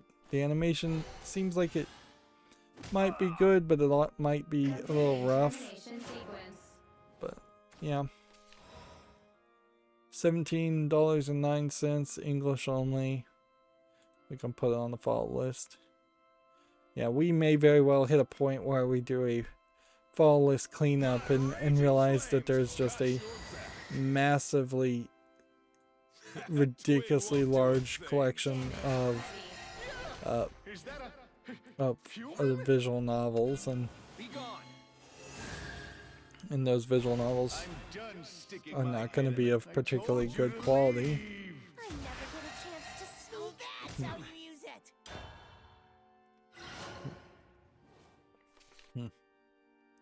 Here we have a game called Revo, which looks like it's a top-down bullet hell shooter. So, in space, $14.99, English only. Definitely not my type of game. Here we have Psychonauts 2, and we can see it has now 140. Let's just refresh this, just to make sure. Yeah, 163 reviews. It's 96% positive. There's no reason to not just put this on the wish list at this point. $59.99. There's no DLC. English full audio, and support for French, Italian, German, Spain, Spanish, and Portuguese Brazil. It is being published by Xbox Game Studios and developed by Double Fine Productions on PC. I also see that there's a Gamescom ad here, so I guess we could see what Gamescom is going to promote. Game coming soon. You know what? We can just open that in the new tab. Because, yeah. This Ninja Turtles game, I think I probably would want to put that on the follow list too. Elden Ring. These games are actually big ticket, like AAA games. Squadron 51 looks like it might be an interesting game, maybe, as an indie. Serial Cleaners. I thought there was already a game called Serial Cleaners. From then Time Laser. Look at that. Roots of Pacha. Look at that. Far Changing Tides. This was already released on other things. Conscript. Look at that. Yeah, not a lot of games though. Seems like they want to make you scroll around. Let's come over here. We need to play. Is that a human?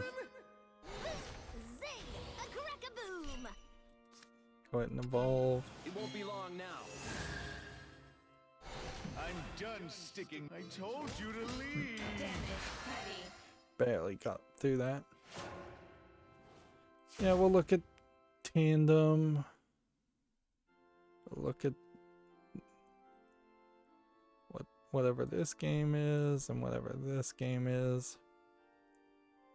Some of these I do recognize. Faster than prayer, sharper than grief. Loopmancer. Hostile life form detected.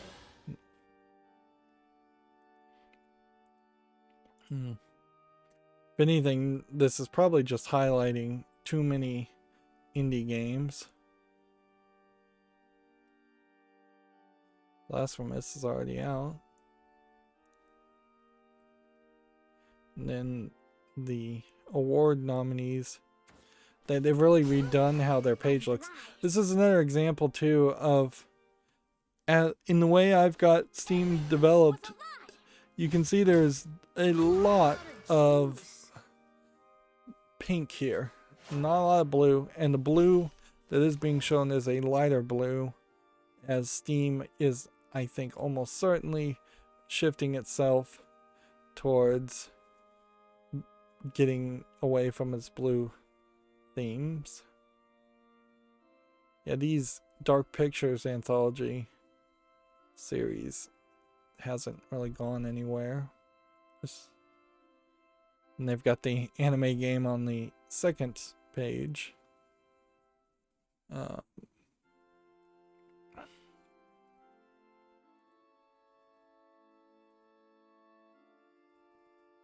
Soundfall. A lot of coming soon.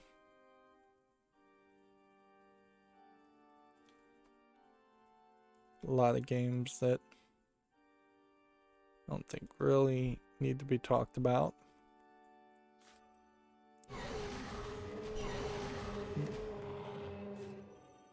Let's try throwing in a dragon's claw.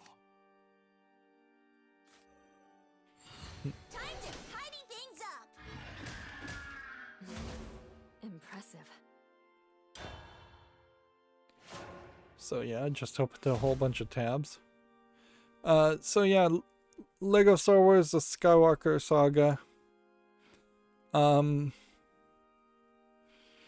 I can't imagine there's any reason not to just make a special exception and put that on the wish list. Like even if this game was just downright awful, I think I've covered so many Lego games that it probably deserves to be criticized by me.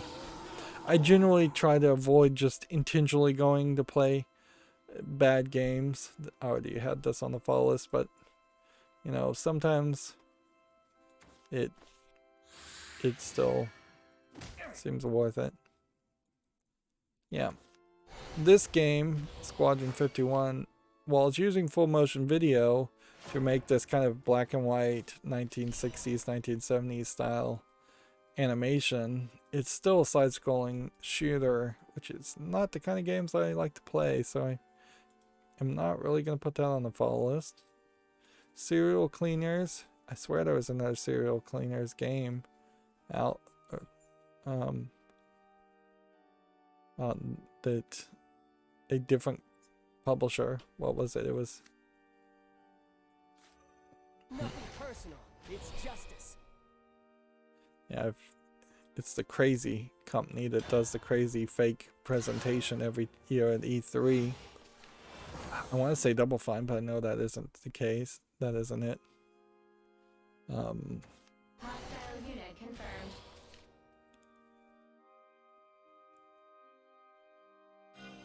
But yeah, there's nothing to really do with that game yet. Commencing termination. Laser loader. Looks like you're controlling a loader. I'd have to see some reviews on this, and there's no reason to put a game like this on the follow list. Roots of Pacha. Another game. This looks interesting, but I guess there's really no reason to put it on the follow list. If I want to clean up the follow list, putting new games that haven't even been given a release date is kind of ridiculous. Completing termination Conscript. sequence. A survival horror set in the trenches. I vaguely think I've heard about this game. Again, no release date though, so no reason to put it on the follow list. Tandem, A Tale of Shadows.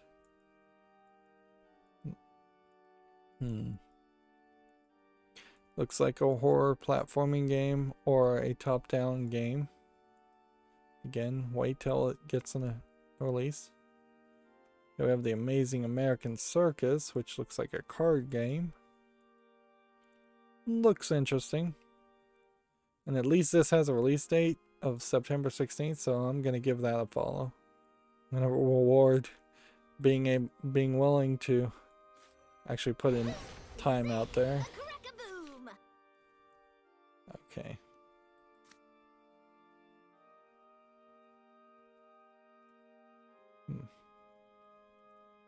Can we do Thus, the this, ends. and then this, My dragon and I are and one. then this, Hey, this wasteland's a fixer-upper.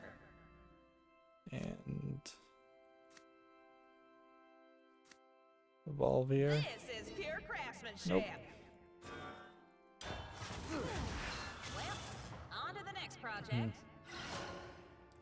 Here we have a game called The Waylanders, which looks like an RPG.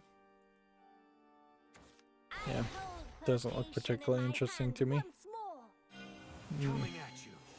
Character creator looks nice, My dreams will become but then you're not really going to look at the characters that much. You're a solid fighter. So it's kind of a Celtic RPG, group-based RPG, it seems.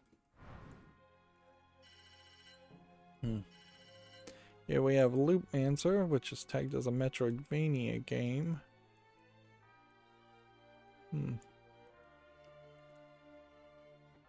Doesn't look terrible on the screenshots, but it does look like it's early in development. Again, no announcement date, no follow. Here we have Dullivan Wins, which is a colony sim game. Yeah, I wouldn't even be interested in that. So that was all the games that even slightly caught my attention as far as what they're highlighting on Steam for Gamescom. I'm sure there will be some other surprises.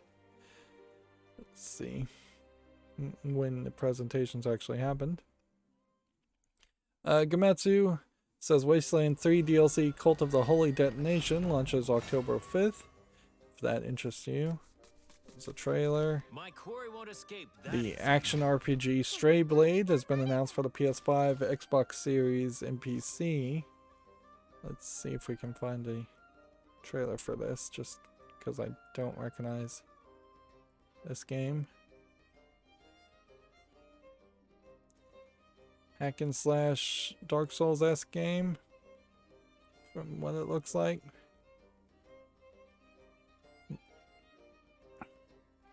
There still seems like there's far too many games that are trying to sell themselves on having kind of generic hack and slash abilities, and then a lot of items that just slightly change a number as far as how much damage or defense you have.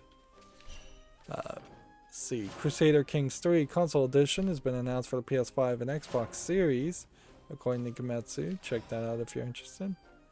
The Gunk has been delayed to December and has a gameplay trailer. Let's check out what the Gunk is, because I don't recognize this game. Still seeing a lot of delays. So you're running around cleaning up gunk. I think you're going to fairly quickly be bored with that idea if you don't get an upgrade that mostly gets rid of gunk for you.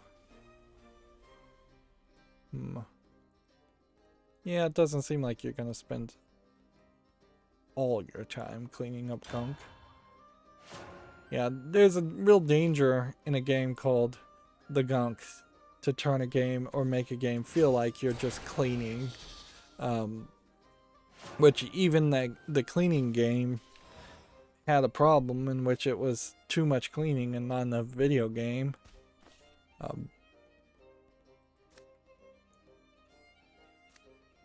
see.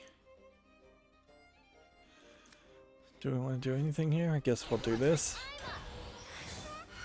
See, Gametsu has the Psychonauts 2 launch trailer. I think we've probably already seen the launch trailer. Let's skip and see. Welcome back to the land of the livings. But make it Yep. fashion. The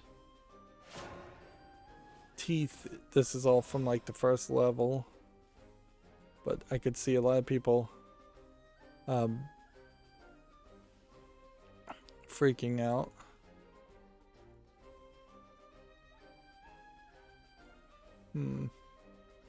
Seems like you'll have some new characters, and you'll probably have a lot more game this time. That's kind of a great depiction of the better animation that's going on in this game. You know what could happen though, very easily, is 2-3 weeks from now, we get a lot of the mainstream video game journalists coming out and saying, actually, we played the game all the way to the end and we found something we didn't like.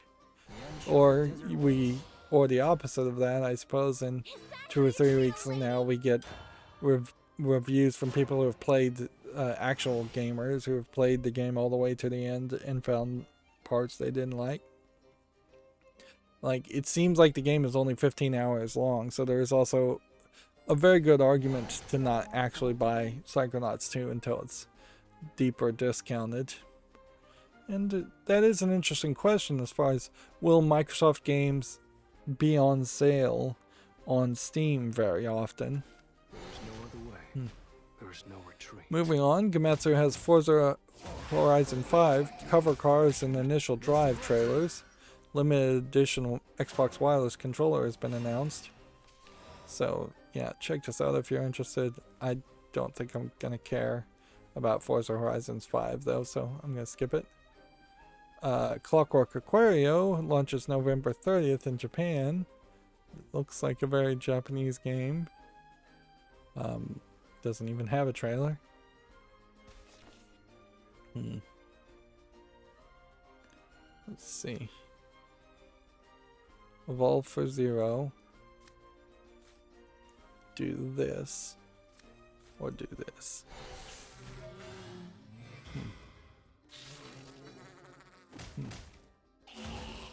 Is that how you treat a lady?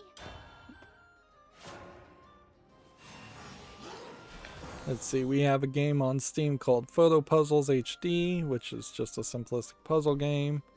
English. Here we have a game called Metal Dogs, which just looks like it's a hack and slash game, top down. It's rated very positively. English, Japanese, Chinese, and Korean. So do you want a game where you play as dogs in a hack and slash?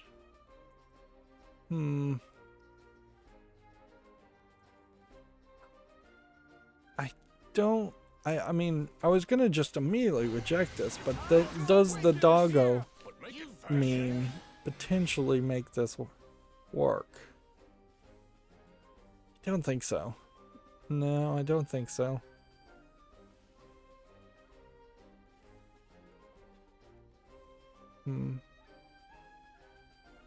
Again, this kind of feels like this might be a game trying to be a lot like Binding of Isaac, and I'll give it a follow, but yeah, I don't know why I wouldn't just want to play more Binding of Isaac. And if I'm burnt out of a Binding of Isaac style game or something close to that, then I think I would just not play anything like that.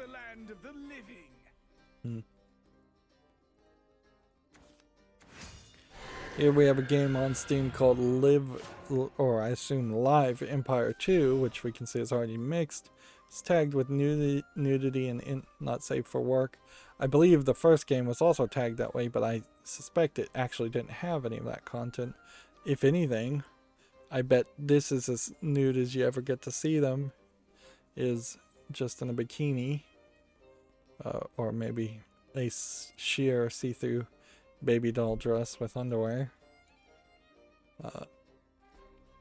You can kind of clearly see that at some point there was an uncensored version of this, but it also just kind of looks like a garbage game. No reason for it to be early access. It's English and Chinese, and most Chinese games don't actually have nudity in them. So that's another concern, certainly. Hey, let's play. Yeah. Things I do for fashion. Tonight. Everyone needs an afterlife plan. So yeah, that game is definitely not making it to the fall list. Here we have a game called Lightsmith, which looks like nothing of interest. Early access, $8.99, English only. Here we have a game called Daldos, which looks like some kind of Greek military strategy game. I don't know.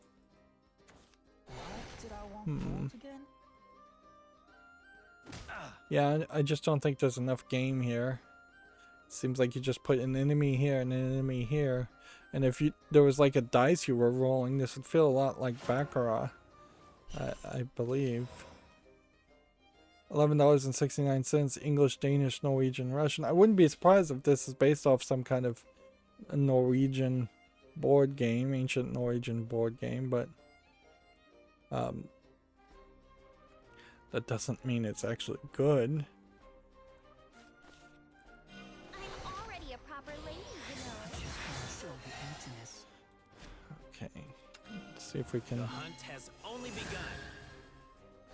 I've got all the magic I need. Is that how you treat a lady? I'll live again.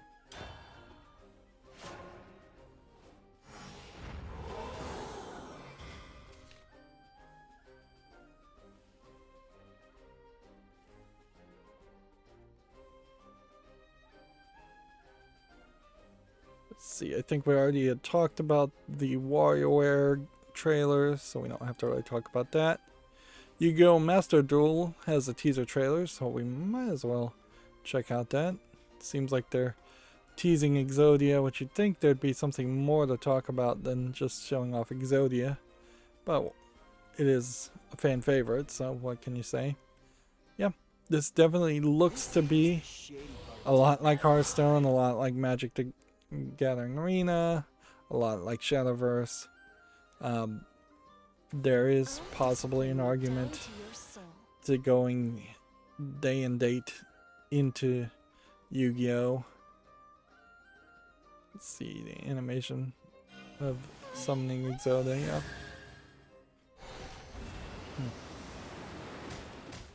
No way! Can unlock over 10,000 cards. Asterisks. What did the asterisks say? Let's see.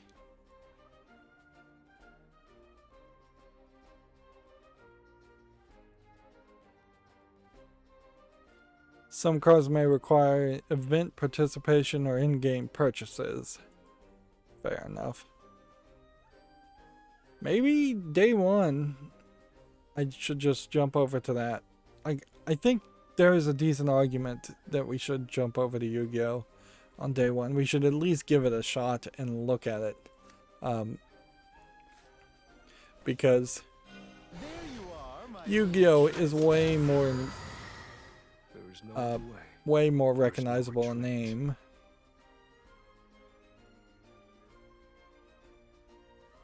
The only thing I guess would be if the Marvel card game comes out before Yu-Gi-Oh! Master Duel, then I would definitely play that more. I don't really want to support it though, and the release date hasn't been announced. I don't want to support Konami specifically. So yeah, I think I have to at least do a spotlight on the Yu-Gi-Oh! Game and possibly start playing it for a brief time, and then very possibly jumping back either to Shadowverse if I'm not interested in it, or jumping over to the Marvel double second dinner card game when it comes out. We're not getting a lot of victories today, as is pretty typical. Let's see, Little Nightmares 2 Enhanced Edition is now available for the PS5, Xbox Series, and PC. Let's see, Bit Summit, the 8-bit, is coming out on September 2nd and 3rd.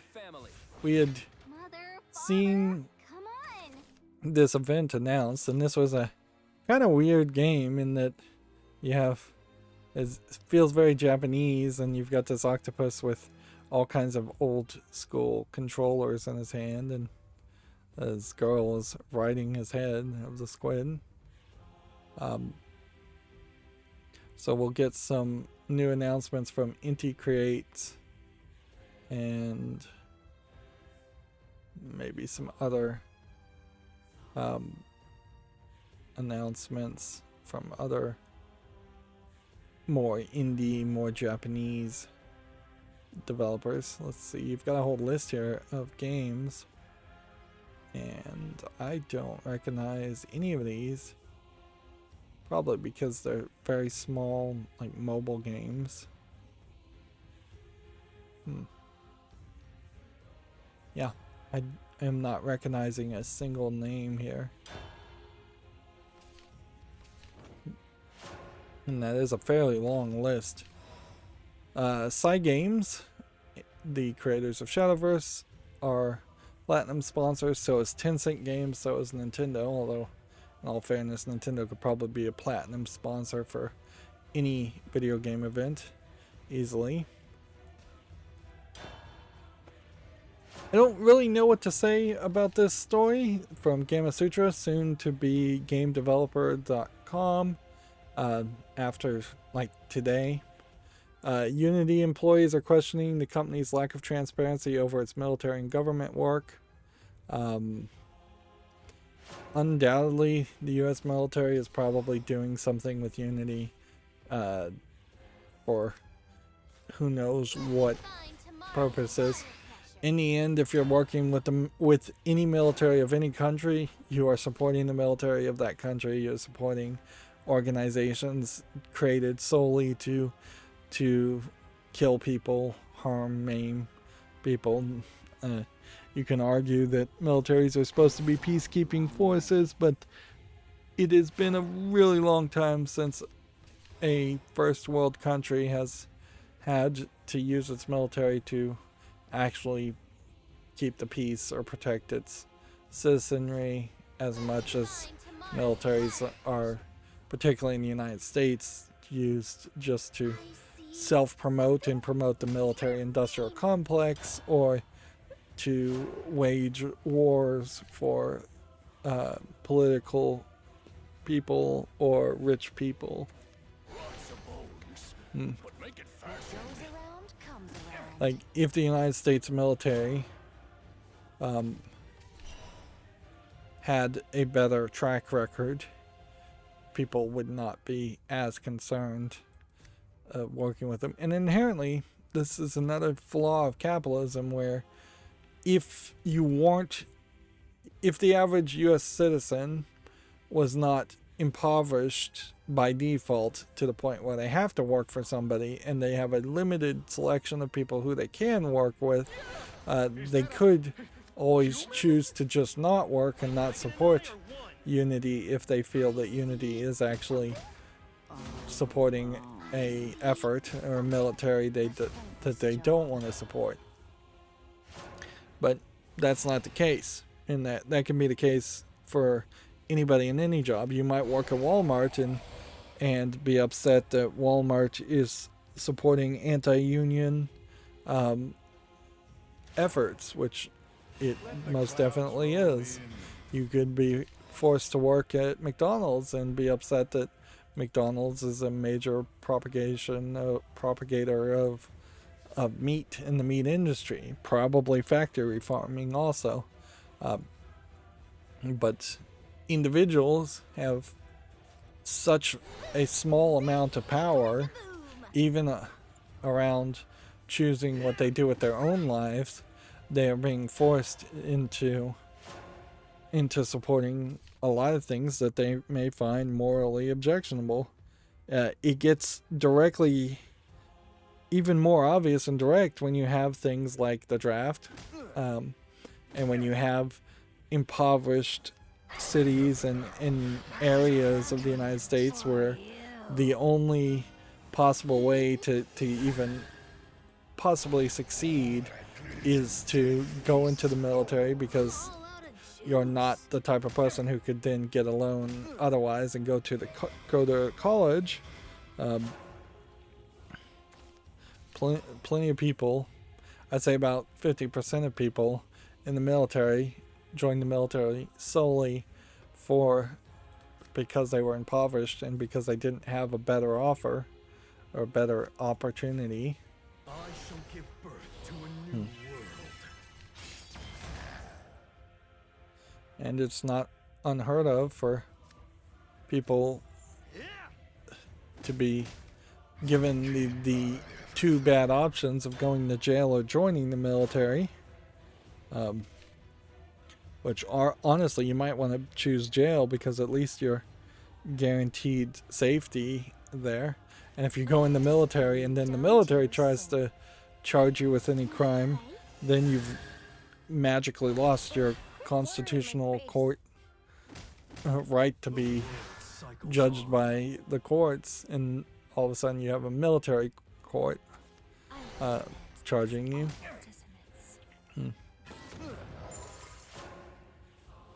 So yeah, that's saying a lot around an article that really, or a headline that really doesn't say much of anything.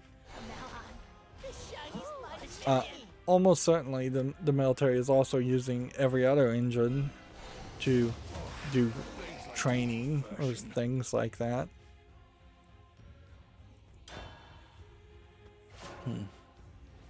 We've heard plenty of stories of the US military trying to use video games to train drone strikers, train military personnel, get people desensitized to the idea of pulling a gun and shooting a real human being. Moving on, Gamma Sutra has a job listing here for a senior generalist game engineer. That seems like a weird phrase. Generalist, I would never want that in my title. For Ulta VR, doesn't seem like they're saying where this job is located, though. It'd be funny if GameDeveloper.com dropped its job listings, if it decided to do that, then I think there might be a decent argument that to stop looking at their posts, because almost all the posts that Gamma Switcher puts out are industry focused, and if all of a sudden they stop being as industry focused, that would be weird. You will know if you've got a death wish. Step up.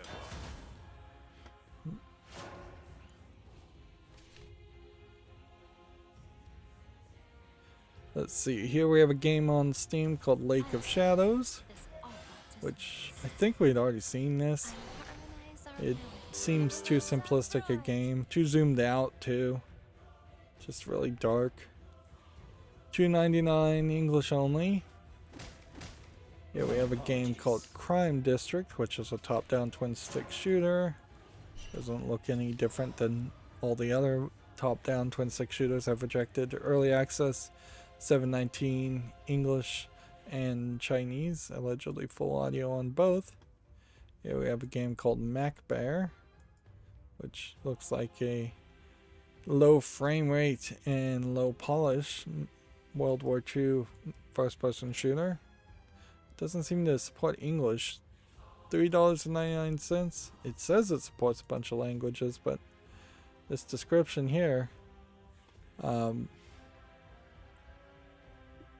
I guess it was just names of locations, and if I'd read the next sentence, I would have realized it wasn't English.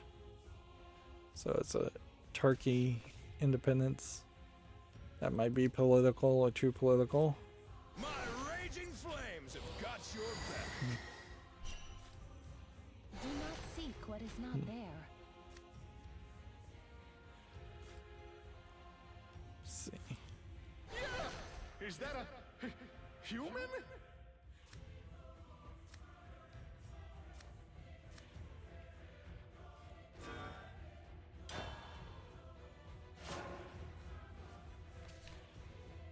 Next we have a game on Steam, sorry I went quiet there, called Any Fish, which is just a match 3 game, $4.79 English only. Then we have a game called Any Candy, which is from, I think, the same publisher and developer, called Any Free More. Then we're on to an Asian title character that's a game that looks like a cheap RPG game. $1.19 Chinese only, at least it's cheap. Here we have Magic Defense 2, The Return of Legend, which looks like a tower defense game of no interest. $5.99 English and Russian. Hey, this wasteland's a fixer-upper. Okay.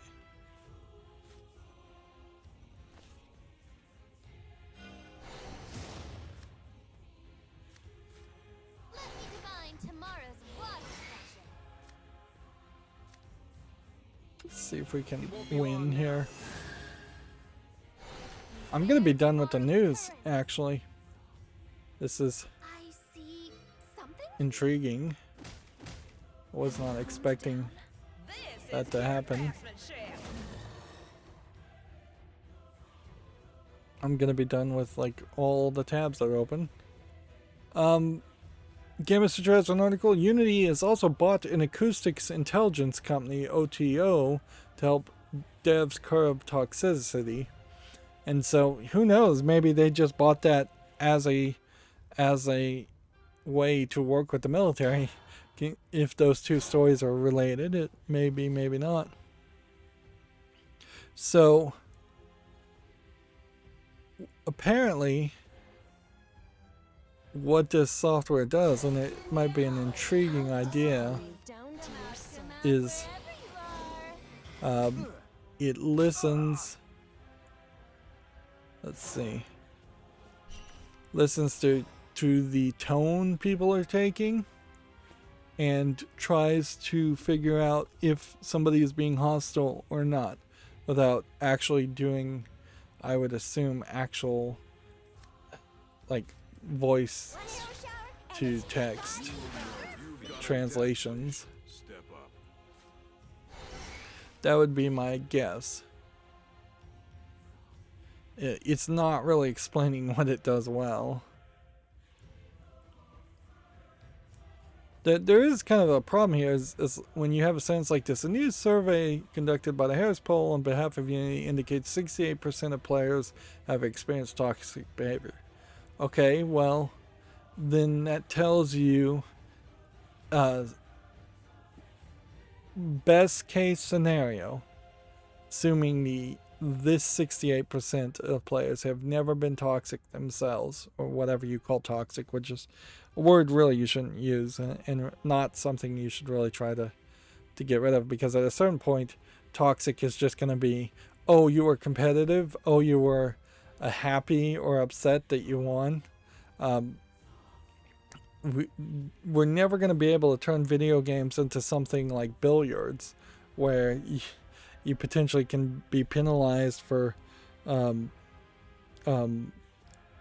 excessive celebration, or Japanese archery, where you're penalized if the judges feel you are trying too hard to actually hit the target. You're a solid fighter.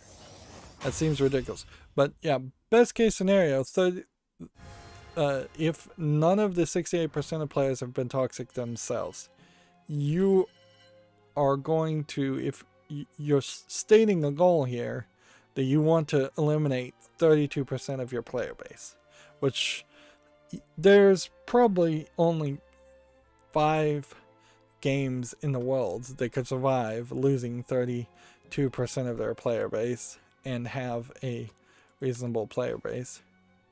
And I really have to wonder if a lot of the talk around player negativity and toxicity isn't really just a scam to try and kill one game off 6 months after the release window, when you don't really care if you get any more sales, in favor of getting people to move to a new game. That would be sneaky, certainly, to say the least, if that was the goal.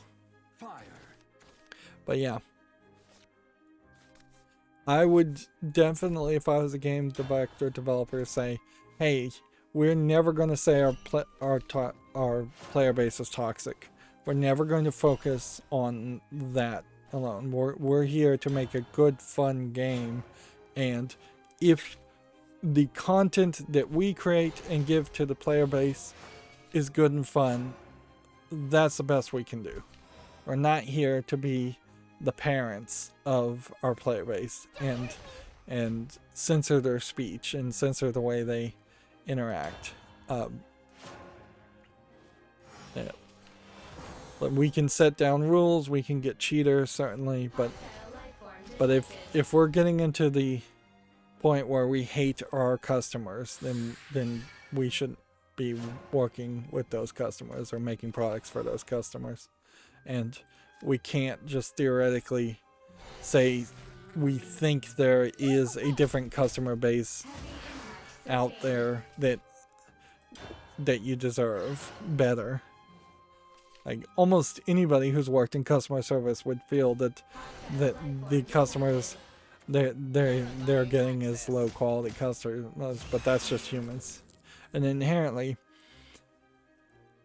you have to deal with humans until we can find aliens that are a better audience to sell to, or until dogs can evolve thumbs and play video games. You've got to deal with humans. And so the idea that that your player base is toxic is almost never true, really, and it's almost never a concern of the game developers. They should just more focus their attention to making the game better, which they're not really doing. Like, there's still a lot of really bad games that never get patched. Yeah, I'm trying to think of the name of the game. I want to say Apex Legends, but that's not the game. Yeah. If Fallout 4, I guess it could be a game to mention, had come out and came out to mediocre reviews, which it pretty much did. It wasn't a terrible game, it just wasn't a great game. If Bethesda and ZeniMax had come out after Fallout 4 had come out and said, the reason why Fallout 4 is bad is because the player base is bad, people would laugh their heads off. First of all, because Fallout 4 is not a multiplayer game, but also because Bethesda has a history of making buggy, mediocre games that are procedurally generated. Yeah. That would be just an ultimate attempt at deflection. More than anything else. Moving on though. Twitch streamers are planning to protest the continuing lack of action on hate raids. This is kind of the exact same kind of article, and this is one of these articles that's being pushed by Gamasutra that probably doesn't deserve to be pushed. I don't know if there really is any news here.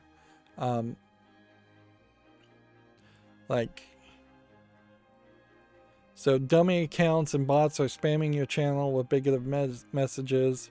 Well, either Twitch is failing to give the tools to censor messages each individual streamer doesn't want, which maybe that's the case. And I could see a streamer being upset that is saying, hey, they're using like really bad language here and I can't censor every variation of these bad words, and some are getting through or all are getting through, or there's no censoring happening at all at my request, or blocking. I could kind of see the complaint there, but I half expect this is Twitch streamers complaining that on other people's chats of other streamers, people are posting things. At the end of the day, I don't think there's a single Twitch streamer that has enough followers and views where they should be focused on hate raids at all. Like they should just say, you know what, I'm getting people on my chat. They're posting chats. It's been a long time since I've looked at anybody on Twitch streaming at all, but I imagine there's still plenty of streamers out there that are getting one person on the chat, just maybe saying one comment.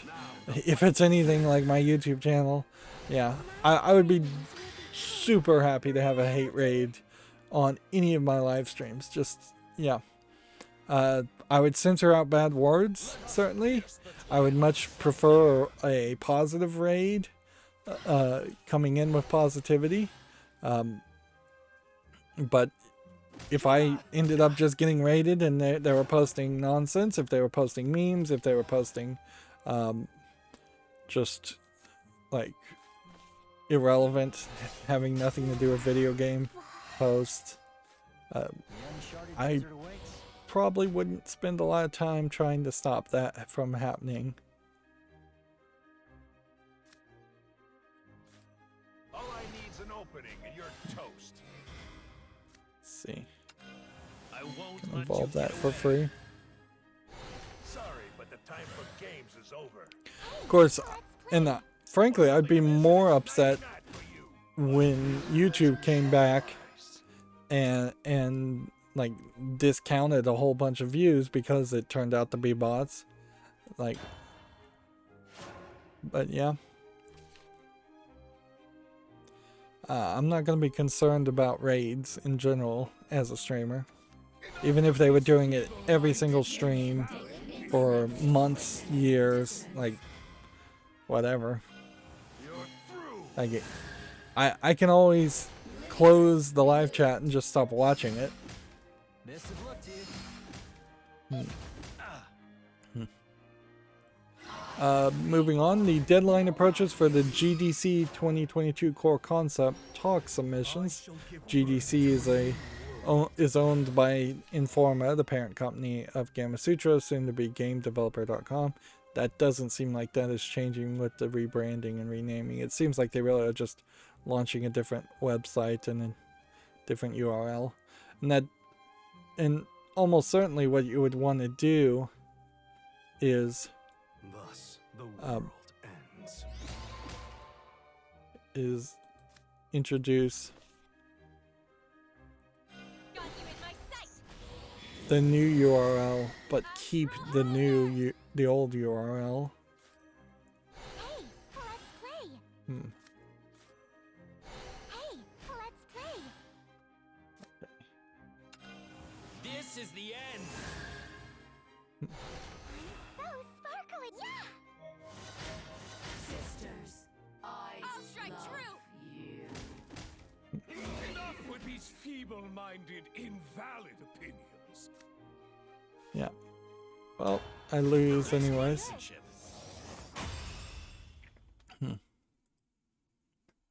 See, Arcane Studio is hiring an open world level designer in Austin, Texas. I feel like Arcane Studios worked on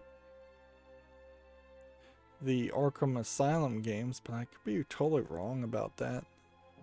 It's definitely a recognizable name.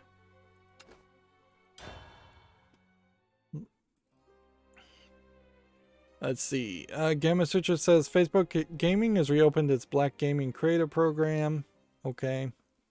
Whatever. Like, Facebook games don't really matter to me. EA will let devs use its accessibility tech like Apex Legends ping system for free. I don't know what the ping system is, but the idea of like patenting things to make sure patent trolls don't get a hold of things, because that's how weird the patent system is, and then licensing that patented thing out for free. I mean, it's crazy that that's the way the world has to work, and you couldn't just say, big companies can't just say, we're releasing this as a like GPL version 3 share and share alike license, which they probably could do that, but they, for one reason or another, I imagine, don't want to do that. Lawyers probably don't want to use that license. But yeah, the idea of more accessibility is great, assuming they're actually talking about accessibility, which I think in this case they probably are. Let me define tomorrow's water pressure. Let's see, Gamma Sutra says GDC has added three members to the advisory board. Let's see. 3 people I don't really recognize. Again, Informa, parent company of Gamma Sutra and GDC. That's why we're getting these articles. We already talked about that story. Here we have a game on Steam called Murder Mystery Machine. Action, adventure strategy detective game, it says. It looks interesting. $17.99. Bunch of languages. I guess I'll put this on the follow list. Here we have a game called The Rescue Squad, which looks like it's a submarine game, Flappy Bird, up and down type game, or just a submarine moving game. Side scroller, 59 cents, English and Russian, nothing there of interest. Here we have Calculators and Monsters, which looks like garbage. 99 cents, English and Japanese. Here we have a game called Costa Project, which looks like a Russian troll garbage game. English not supported. Polish, $5.99.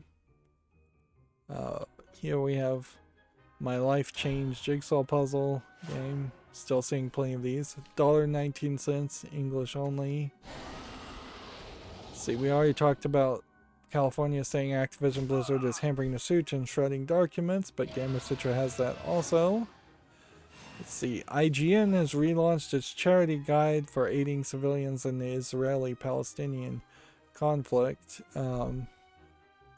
which I guess the question was it taken down for this whole time? I feel like it was put up, then it was taken down the day after that, or probably the day after it, maybe a couple days after it, and then it was put back up. Nope. It says 3 months after the post was taken down, so it was taken down for 3 months, which, yeah. Like most conflicts in the Middle East, though, that is easily forgotten as soon as you move on to the next conflict or next news story. And I guess the next Middle Eastern conflict would be Afghanistan,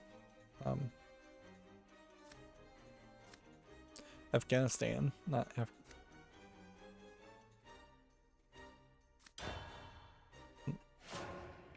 moving on. I'm not even really playing here. Crisis Remastered is listed on Steam now. I'm gonna make an exception to put this on the follow list. It's coming soon. If anything, this just makes a good argument for me to not bother to try and play Crisis on Steam, because now I can just spotlight it and go, yeah, Crisis 1 looks bad, Crisis Remastered looks better. I've never played any of the Crisis games, so I'll be going in fairly blind regardless. Here we have a game on Steam called Blood Safari, which just looks like a overly colorful first-person shooter game, probably an asset flip. And it's got a zoom effect when you run that feels like it would cause motion sickness. $5.99, English only. Here we have a game called Mummy Mummy Mummy, which looks like a generic puzzle game. $5.99, English only. Let's see. Here's Unity's announcement. The State of Disruptive Behavior in Multiplayer Games 2021. And in this article, this is where they announced that they have acquired that company. So let's see if we can break this down.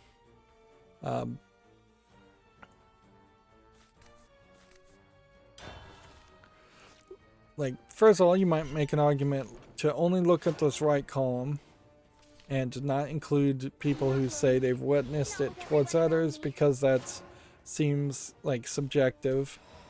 They're saying hate, which is 50%. And then aggravation and abuse, such as stealing, sabotaging, and trolling, which might be very valid and common gameplay mechanics. So they're saying the 60%. Cheating, you pretty much have to throw that out the window, because that's not really something that the players could determine at all. Like, it's up to the games to detect cheating. If they don't, then it's just sour grapes on the people. Harassment, again, harassment in the eyes of one person may be really considered very valid in the majority of people. Let's see. Unintended disruptions, they're saying is 38%. So wait a minute, if you interpret this, then subtract 38% from all of these other numbers. If someone is doing it unintended wise, then that means nothing you could do could undo any kind of unintended disruption, because it was unintended. It's like saying you're trying to eliminate all the scrapes and falls in a playground. Sure, you can eliminate people pushing each other in a playground, little kids, assume, but you can't put awkward children who are still growing and learning how their body works on a playground and not expect people to fall down and scrapes and bruise themselves. Stay away. Yeah, I love this job. Of course I do. Hey, let's play. I guess we just leave that. there. Yeah. And then the final part here was extremism, which some of these do feel like harassment and then hate and extremism are all kind of the exact same things. And they're not making distinct separations. They seemingly have tried really hard to make sure that they are over the 50% mark so they can say more than half, and I think probably manipulated their poll responses to get to that number. My domain reaches to the end of the sky. Yeah, I love this job. Of course I do. Let's see, according to categories, they say 61% had toxic behavior. In shooters, 35% battle royale, 21% fighting, 19% in sports and racing, 17% in 19% in sports, 17% in racing, 16% in sandboxes, 15% in action adventure games. Interesting that Minecraft and sandbox games, or Roblox games, I guess, are getting more troll. Maybe that's just because it's younger kids. Puzzle games are down to 15%. Action adventures down to this. World of Warcraft and MOBAs, you'd think that would be higher. Way higher for MMORPGs and MOBAs. Home repair simulators. These numbers probably are getting down to show you just how few people responded to the survey. Let's see. If you can get down to like 4%, then your numbers could be as low as 20 people, 22 people. If you're rounding, 5% would be 20 people. So maybe a little bit more, 25 people. Yeah. 1 out of 25 might be 4%. I don't know. I'm not willing to do the mental math there. But yeah. I'm already a proper lady, you know. And so what you would take from this survey, if you're going to believe any of it, which is questionable, would be, yeah, almost all the toxicity is in the gamer bro first-person shooter games like Modern Warfare and I guess Apex Legends. Which that has always been my thought patterns too. I definitely do not see toxicity in the rare times I play online. Shadowverse, I have no idea how they would even show toxicity. If anything, the only argument that I think could be made is that I personally am a toxic player in Shadowverse because I very often intentionally just stop playing to try and irritate people and troll them into not into giving up to save their time.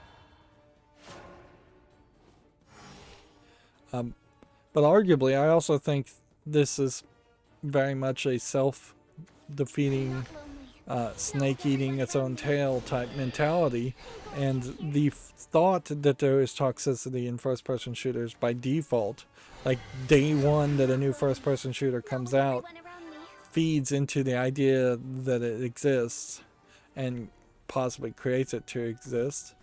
You are mine forever. I'll discipline you Let's down see. to your soul.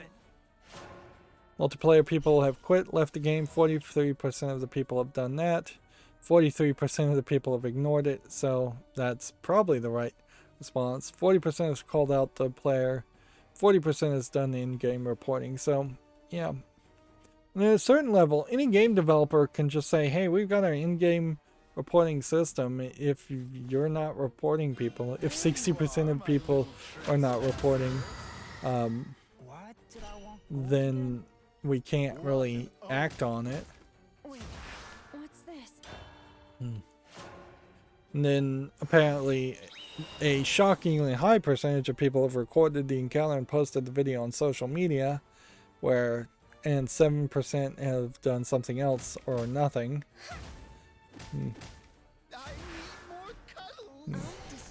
I like to see the numbers at the very least, even if I don't really believe the numbers. What's kind of funny is these are Unity games, and almost all the Unity games, I would say, are more tilted towards towards kind of kid-friendly games. It would be the Unreal games that would be more first-person shooter-y. So the numbers in this survey may be completely different for Unreal Engine games or RPG Maker games. Apparently, consequences for negative players included 44% getting suspension over a period of time, 42% getting ejected from a game, 42% getting banned. 30% includes losing in-game gameplay items if they exhibit toxic behavior. I do not like that idea at all, particularly if you were purchasing those with in-app purchases. 27% had monitors for in-game chat, so people started listening to your chat. I don't like that idea either. 25% is getting fined for toxic behavior. Ooh, I definitely don't like that. 23% is losing in-game cosmetic items if they exhibit toxic behavior. And then 23% is having adjustments made to the mechanic of the game, reduce speed sitting at around. Wow, some of these sound really draconian, and definitely a lot of people are going to feel like they were wrongly accused and found guilty and given no right to appeal. I can kind of see getting ejected from the game. I could see really bad repeat offenders getting banned. But once you start putting the monetization around it and saying you're losing cosmetics, you're losing in-game things, or once you start putting just straight up spying and monitoring people's chat, that seems a little extreme.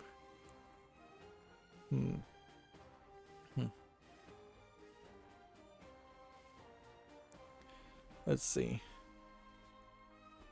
So this was among 2,076 adults, so I was off thinking it was 25, but still that's pretty low survey. Age 18 plus, amongst whom only half at 1,167 are multiplayer gamers. So really you have a survey here of 1,167 people where everybody else probably clicked the first box to say I don't play multiplayer games ever, so I've never had any toxic multiplayer behavior.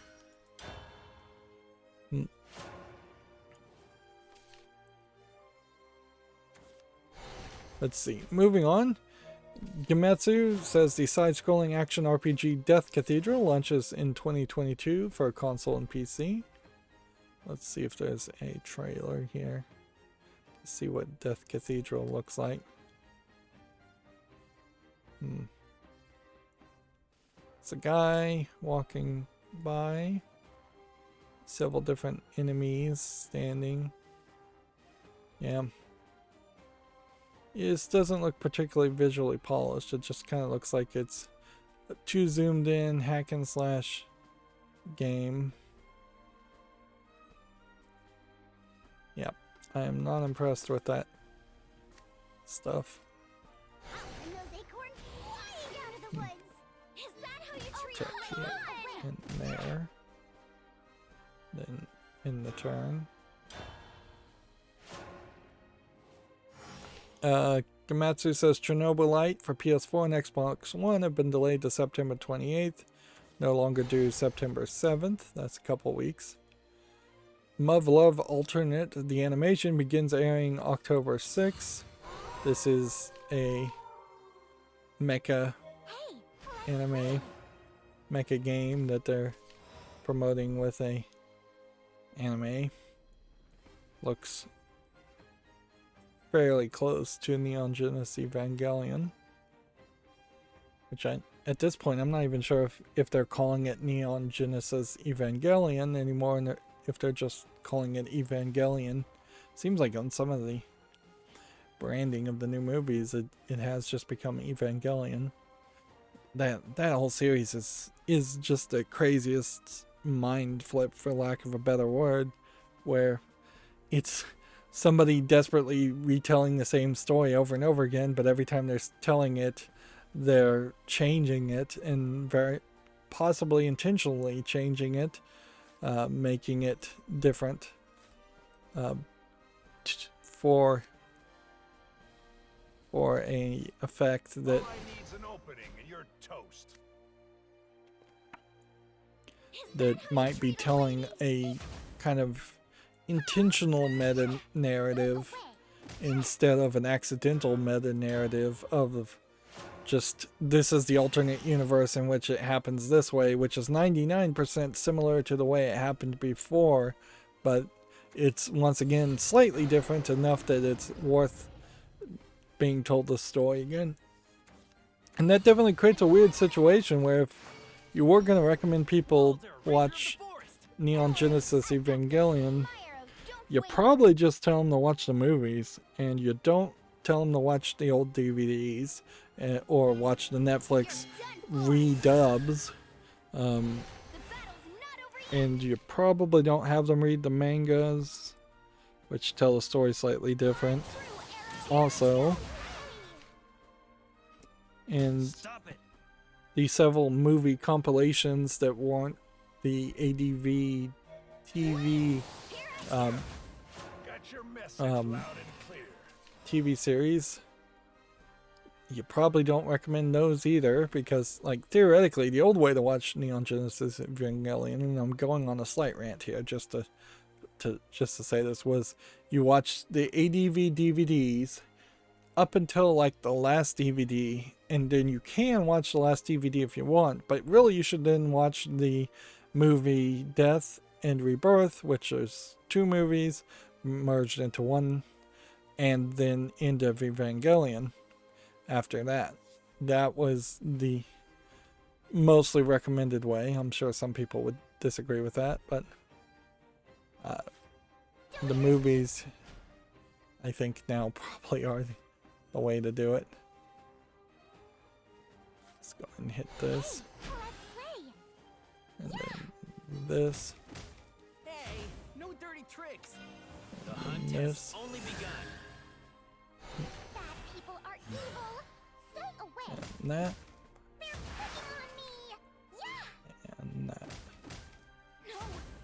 How?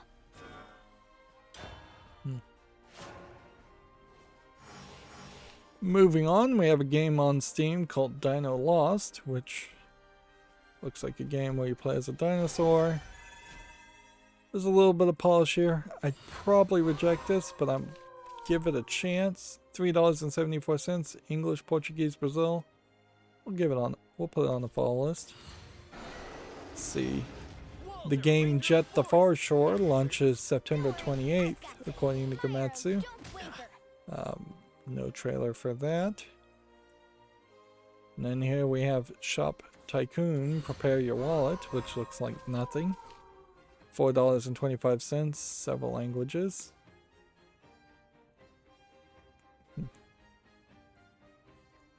Rocksteady Studios tweeted out that today is the 12-year anniversary of Batman Arkham Asylum,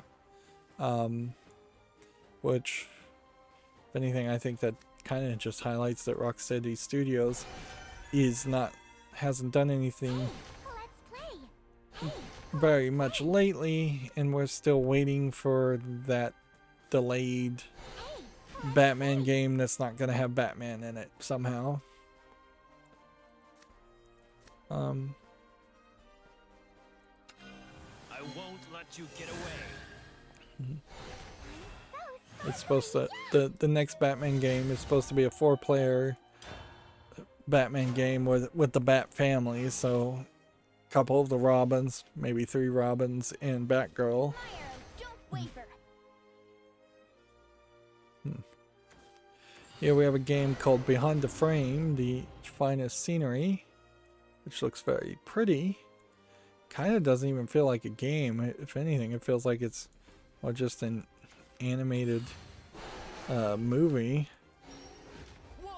This looks very pretty. Kind of feels like a Studio Ghibli experience. Akapara games, not to be confused with Annapurna games. Mostly positive with 11 reviews, 100% positive, so definitely put this on the follow list.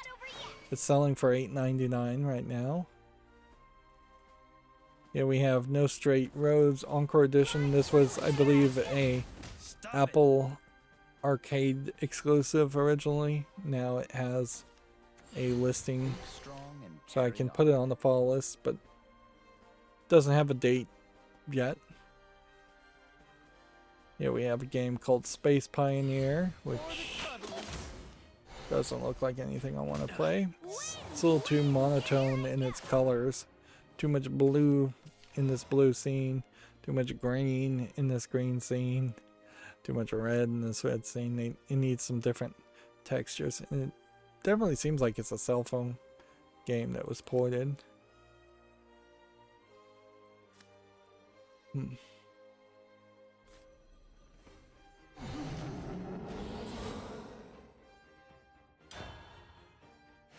Let's see.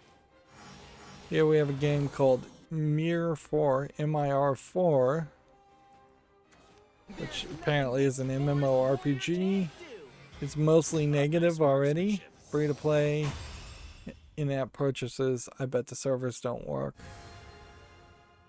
Nothing in English. So, whatever is being posted in the other languages. In Korean. Well, at that level, if you're mostly negative at the gate, it's almost certainly never going to be a good game. Plus, I would never cover an MMORPG anyways. Here we have a game called The Magister, The First 2 Days, which looks like it's a tile movement card-based game. Do I think there's something here I'd want to play?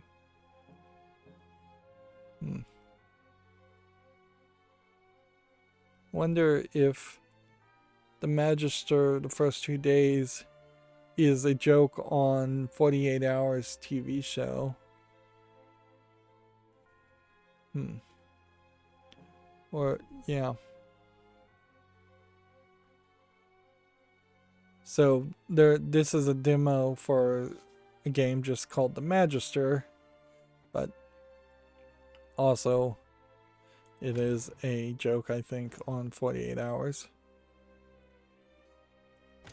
Or CSI, The First 48 Hours, or whatever. Let's see.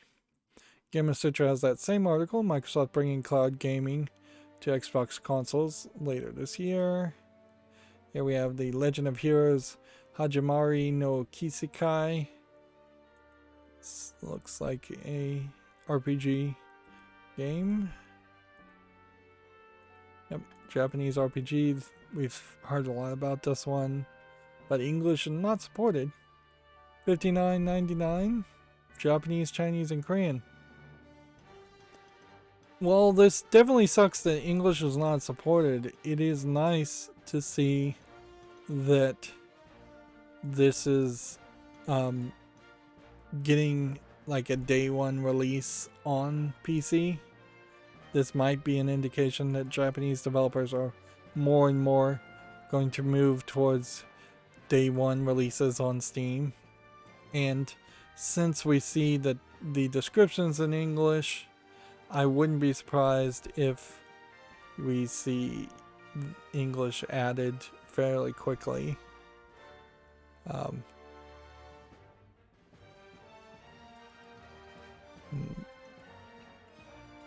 Yeah, everything here is in English, so there's a real indication. And then there's all kinds of costume items for DLC, but not ridiculous DLC, particularly for a Japanese game at $14.95 for ridiculous costumes that they may not want to sell by default in the game. Here we have a game on Steam called Last Light, which looks like a uniquely drawn horror game. And the one thing I would say here is, at least this is not a flat 2D horror game, so I'm willing to put this on the follow list, whereas if this was just a flat 2D horror game, I think I would get rid of this. You know what this really reminds me is, I don't know if they still sell them, they probably do. There was these little porcelain trinkets called Precious Moments that an artist would make, and I think Hallmark sold. And this kind of feels like that art style of the Precious Moments characters, but in a horror game, which is interesting. But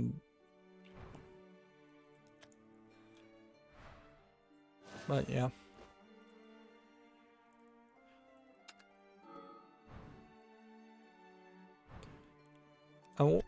I suppose we're not really waiting for a new expansion, at least for a little while. Probably a month or two.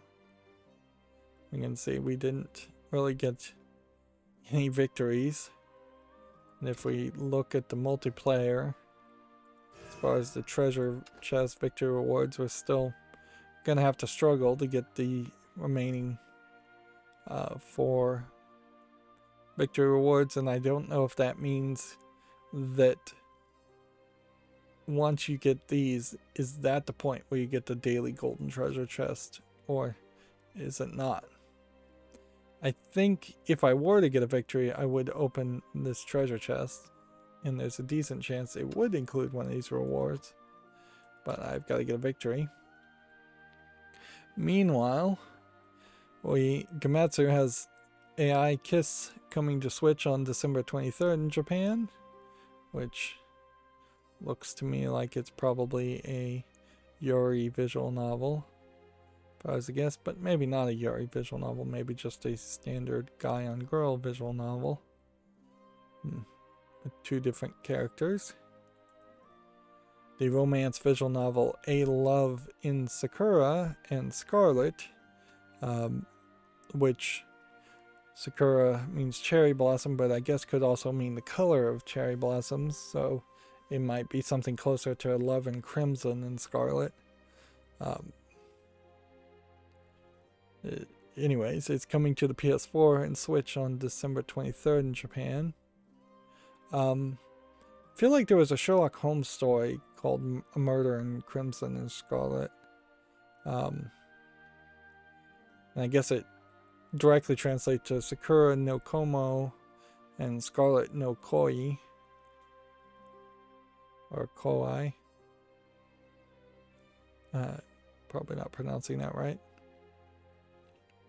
Probably not pronouncing most Japanese words I say right. It launched in September of 2020, so is there a Steam website? I guess not. And it takes place in 1920. Never actually been to the visual novel database. Yeah. But it does seem to me like you can't. There's a link from that to that. Yeah, looking at the visual novel database, it's a lot of text. A lot of text, a lot of tags. Apparently there's been several different versions of the game that you can buy or download.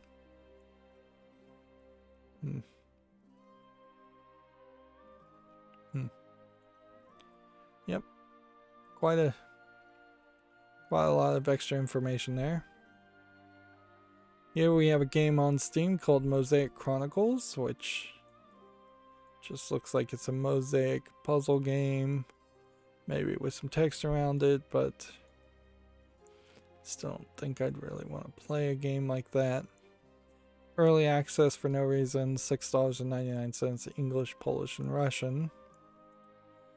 Bungie has warned that the latest Destiny 2 anti-cheat tech could affect performance on PC. At least they're just getting ahead of it and announcing it, as silly as it might be to do that.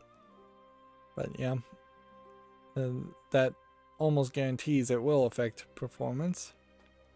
Here we have a game called In Here Jar Synergy, which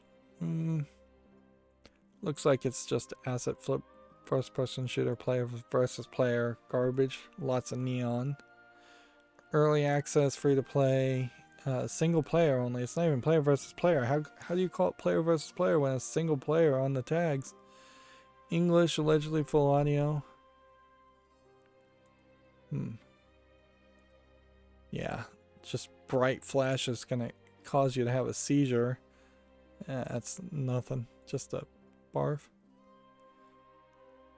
Now, normally I don't cover Gamma Sutra's blogs because they're just opinion pieces that usually don't matter. But this is an interesting topic to at least start to think about. The idea of creases in mobile phones, which it's crazy to have foldable mobile phones in the first place, but that potentially affecting the way a game looks. Because the visuals will just always be a little rough if you're folding a phone in half or unfolding a phone in half. Particularly in this example here, even though you have this big red circle that is, I don't know what it's supposed to really be showing at all there. The main part would be the middle. Like, regardless of how anything folds, it's going to probably fold in half. So the main character is going to be right in the middle of that crease.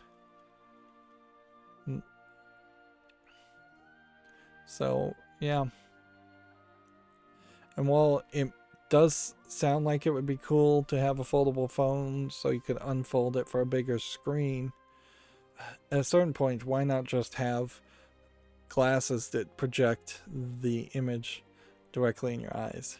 And see, here's like Magic the Gathering Arena looking awful on that screen and only looking slightly better. I really wasn't 100% sure Arena even had come out with an Android version of the phone app yet. I guess it had. This phone in particular is just too tall for like maybe web vertical like web browsing. It makes sense for a really long tall phone, but honestly it doesn't seem like it should be this tall. And then when you unfold it, it's too square and still kind of small. So yeah,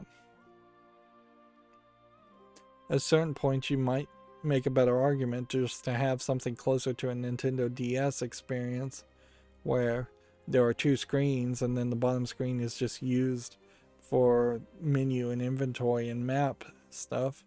Of course, I guess the Nintendo DS also proved that that wasn't a very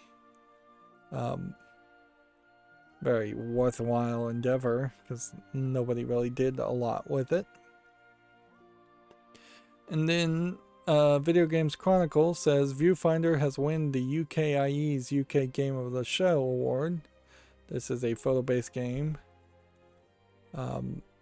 which, let's see if we can get a presentation of what it looks like. Yep, you have a photo, you put it in the right place, you make a bridge. Yeah, it feels a lot like the game The Witness. But yeah. Apparently now it will go on to compete in Europlay 2021, which is kind of like a over the European Union competition of, I guess, indie games. So we're at 3 hours and 9 minutes here, so I did not finish early enough to do follow this cleanup. I'm definitely not comfortable enough to specifically try and do any of that. So I'm going to just try and wrap up. I'm looking at OpenCritic's page and trying to see if it probably hasn't actually been 3 days yet. Yeah, it still says, come back in approximately 3 days after the game is launched to submit your own review. So it may very well also be that the game actually hasn't launched. It's available August 25th, so it's out today. So on Friday, maybe there'll be reviews, but probably not even then. We have to go till Monday. So I'm having to keep a tab open for a whole week if I am going to stick with the idea of using Metacritic to see user reviews, which is kind of pointless anyways. I can just look at Steam reviews when I actually consider putting a game on the wish list or purchasing it. So I'm going to go through my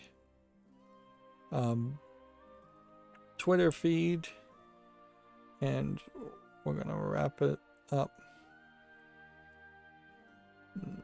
Mostly I may just talk about some things instead of actually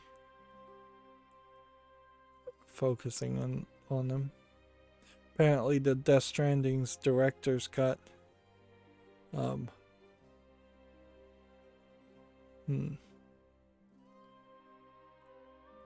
let's see.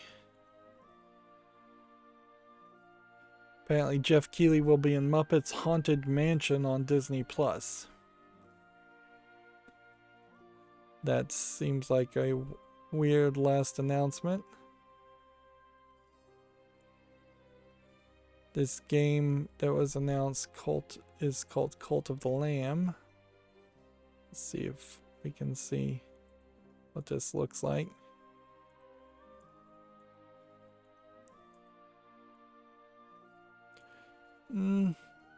Looks like a top-down twin-stick shooter.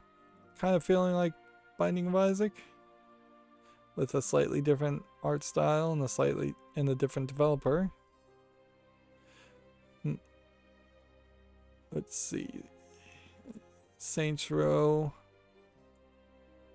I guess, was announced because Video Game Chronicles has a first look at it.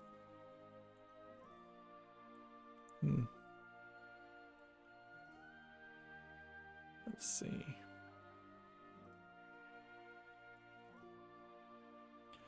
Demon Slayer game unveiled a new character, I think, as a tease.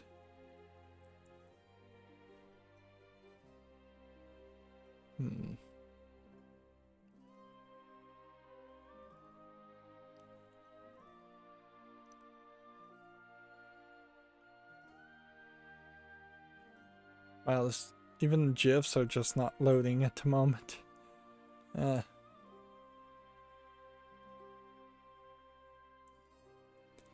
You can get Saints Row the Third from the Epic Games Store for free.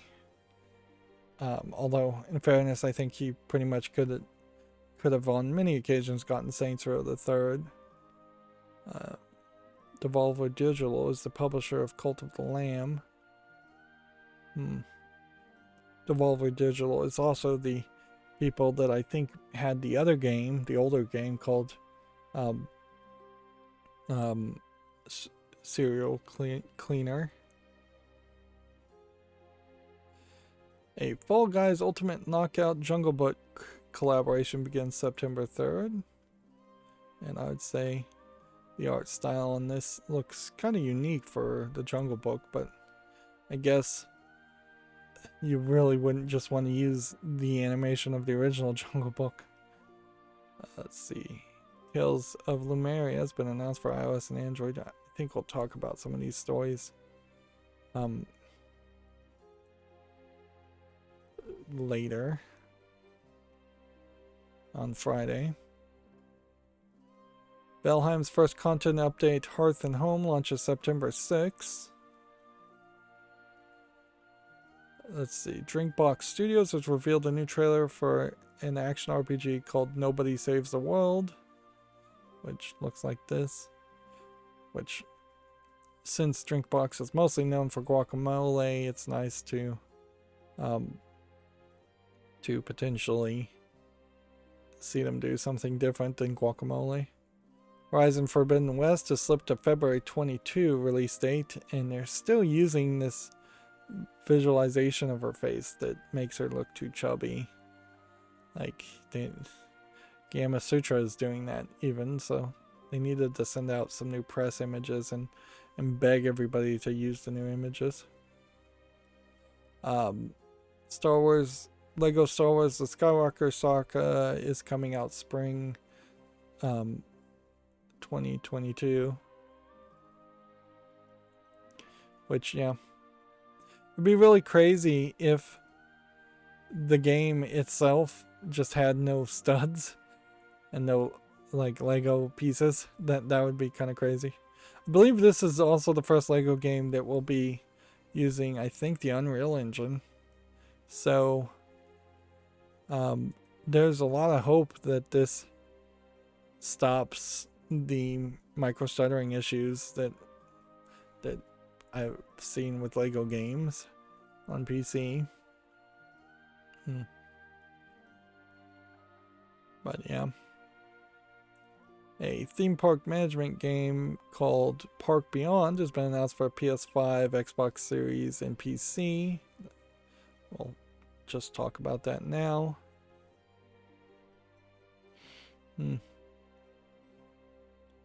Let's see. Marvel Midnight Suns. Is this, what Marvel game is this?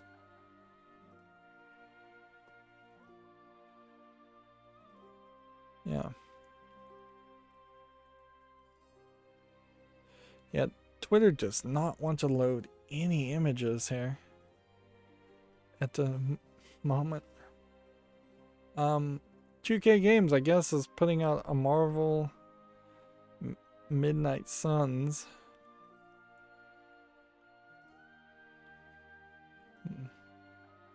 It's created by Fireaxis Games.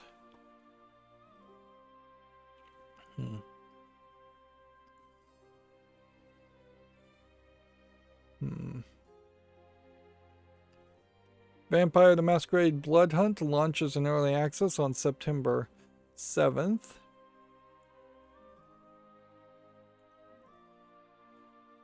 Let's see. We already talked about Horizon being delayed. We already talked about Lego Star Wars. Jet to Far Shore launches October 5th.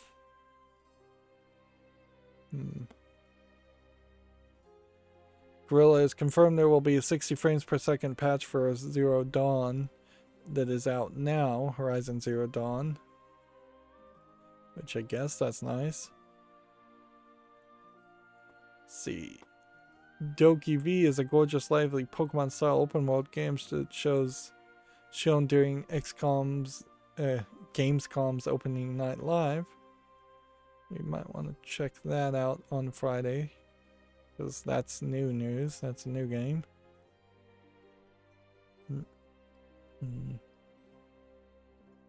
A game called Synced Off Planet has a story trailer. Check that out on Friday. I'm just trying to rush and be done. There's a Far Cry 6 story trailer.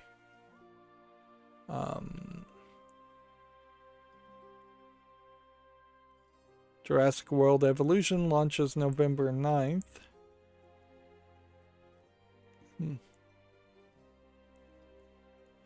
The Outlast trials have been delayed to 2022, and they put out a gameplay trailer. I guess I want to check that out too on Friday. Like, this Friday may have a lot of news or it may have no news. Depends, I guess, what happens otherwise during the Gamescom presentation over the next few nights. Probably will have more news. I probably should go through these articles now. Midnight Fight Express launches this summer for 2022 for PS4, Xbox One, Switch, and PC. Yeah, more and more, I'm just having a lot of pain staying in a chair for 3 hours and 20 minutes, which, yeah. I wish there was a good system I had where I could just stand up and have my mouse and keyboard all move up with me and the microphone move up with me. Let's see. April O'Neil is going to be playable in Teenage Mutant Ninja Turtles Shredder's Revenge, which is nice. Probably not the first time she's been playable, but one of the few times. Let's see. Call of Duty Vanguard campaign demo has been released showing off the Battle of Stalingrad. Does that interest you?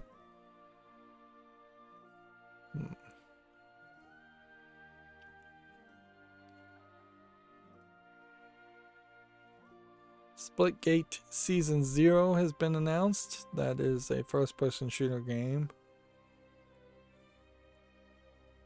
Halo Infinite just won some kind of award. And they announced a special edition controller and skins for the Xbox Series X. Which it would be interesting to see how many Halo fans still exist out there at such a rabid fandom that they would buy those. I do need to buy a new controller, but I'm not going to get a Halo one or a custom one for sure.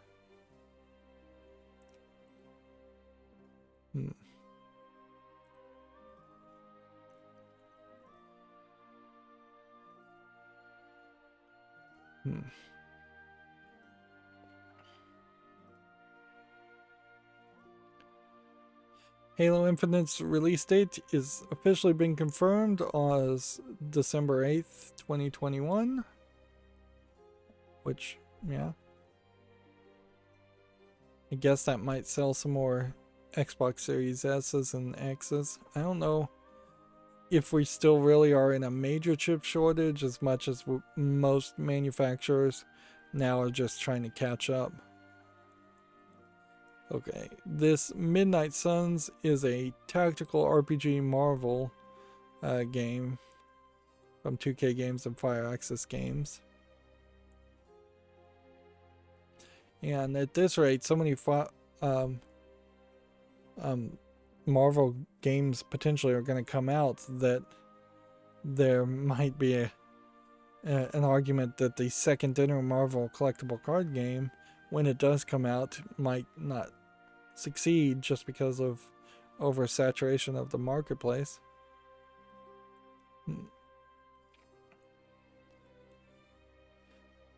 Let's see. The Lara Croft creator has announced an action-adventure game called Dream Cycle for PC. That's interesting. I don't know if the creator of Lara Croft has worked on a Lara Croft game in a while. It could have been a very long time since he last worked on a Lara Croft game. I'd assume he didn't work on any of the reboot games. Let's see, Saints Row Reboot is releasing February 2022, in case we didn't mention the date.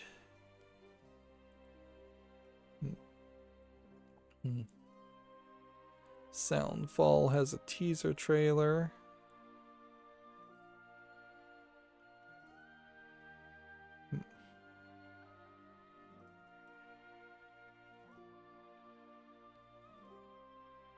Nobody Saves the World has been delayed to early 2022 and it has an online multiplayer trailer. I didn't even know that game existed.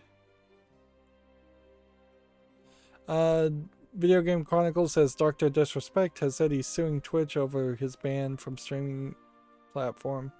I imagine he probably is going to try and sue them, if just to get attention and nothing else. It would definitely be the right way to go for his own celebrity.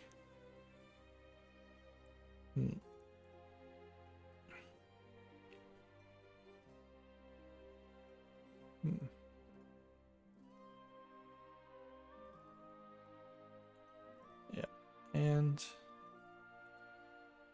that was my main Twitter feed. So now I'll just see if there's anything else. Let's see. Saints Row reboot will have a character creator, new setting in Santo Ileso, I-L-E-S-O. Gang territories are back. You buy buildings that can use for criminal endeavors to impact the world. Co-op support. Entire storyline is playable through friends, and it will be cross-gen.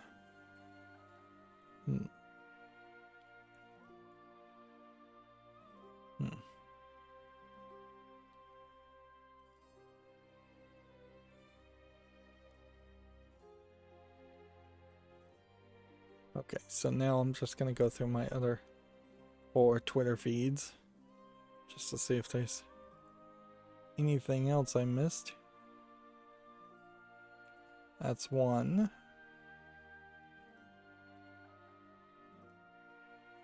South Korea is getting rid of its game curfew for minors.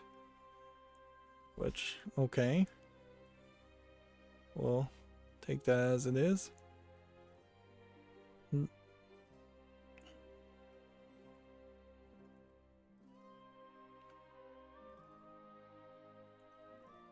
Death Stranding's director cut has a 9-minute preview trailer on Gametsu if you want to check that out.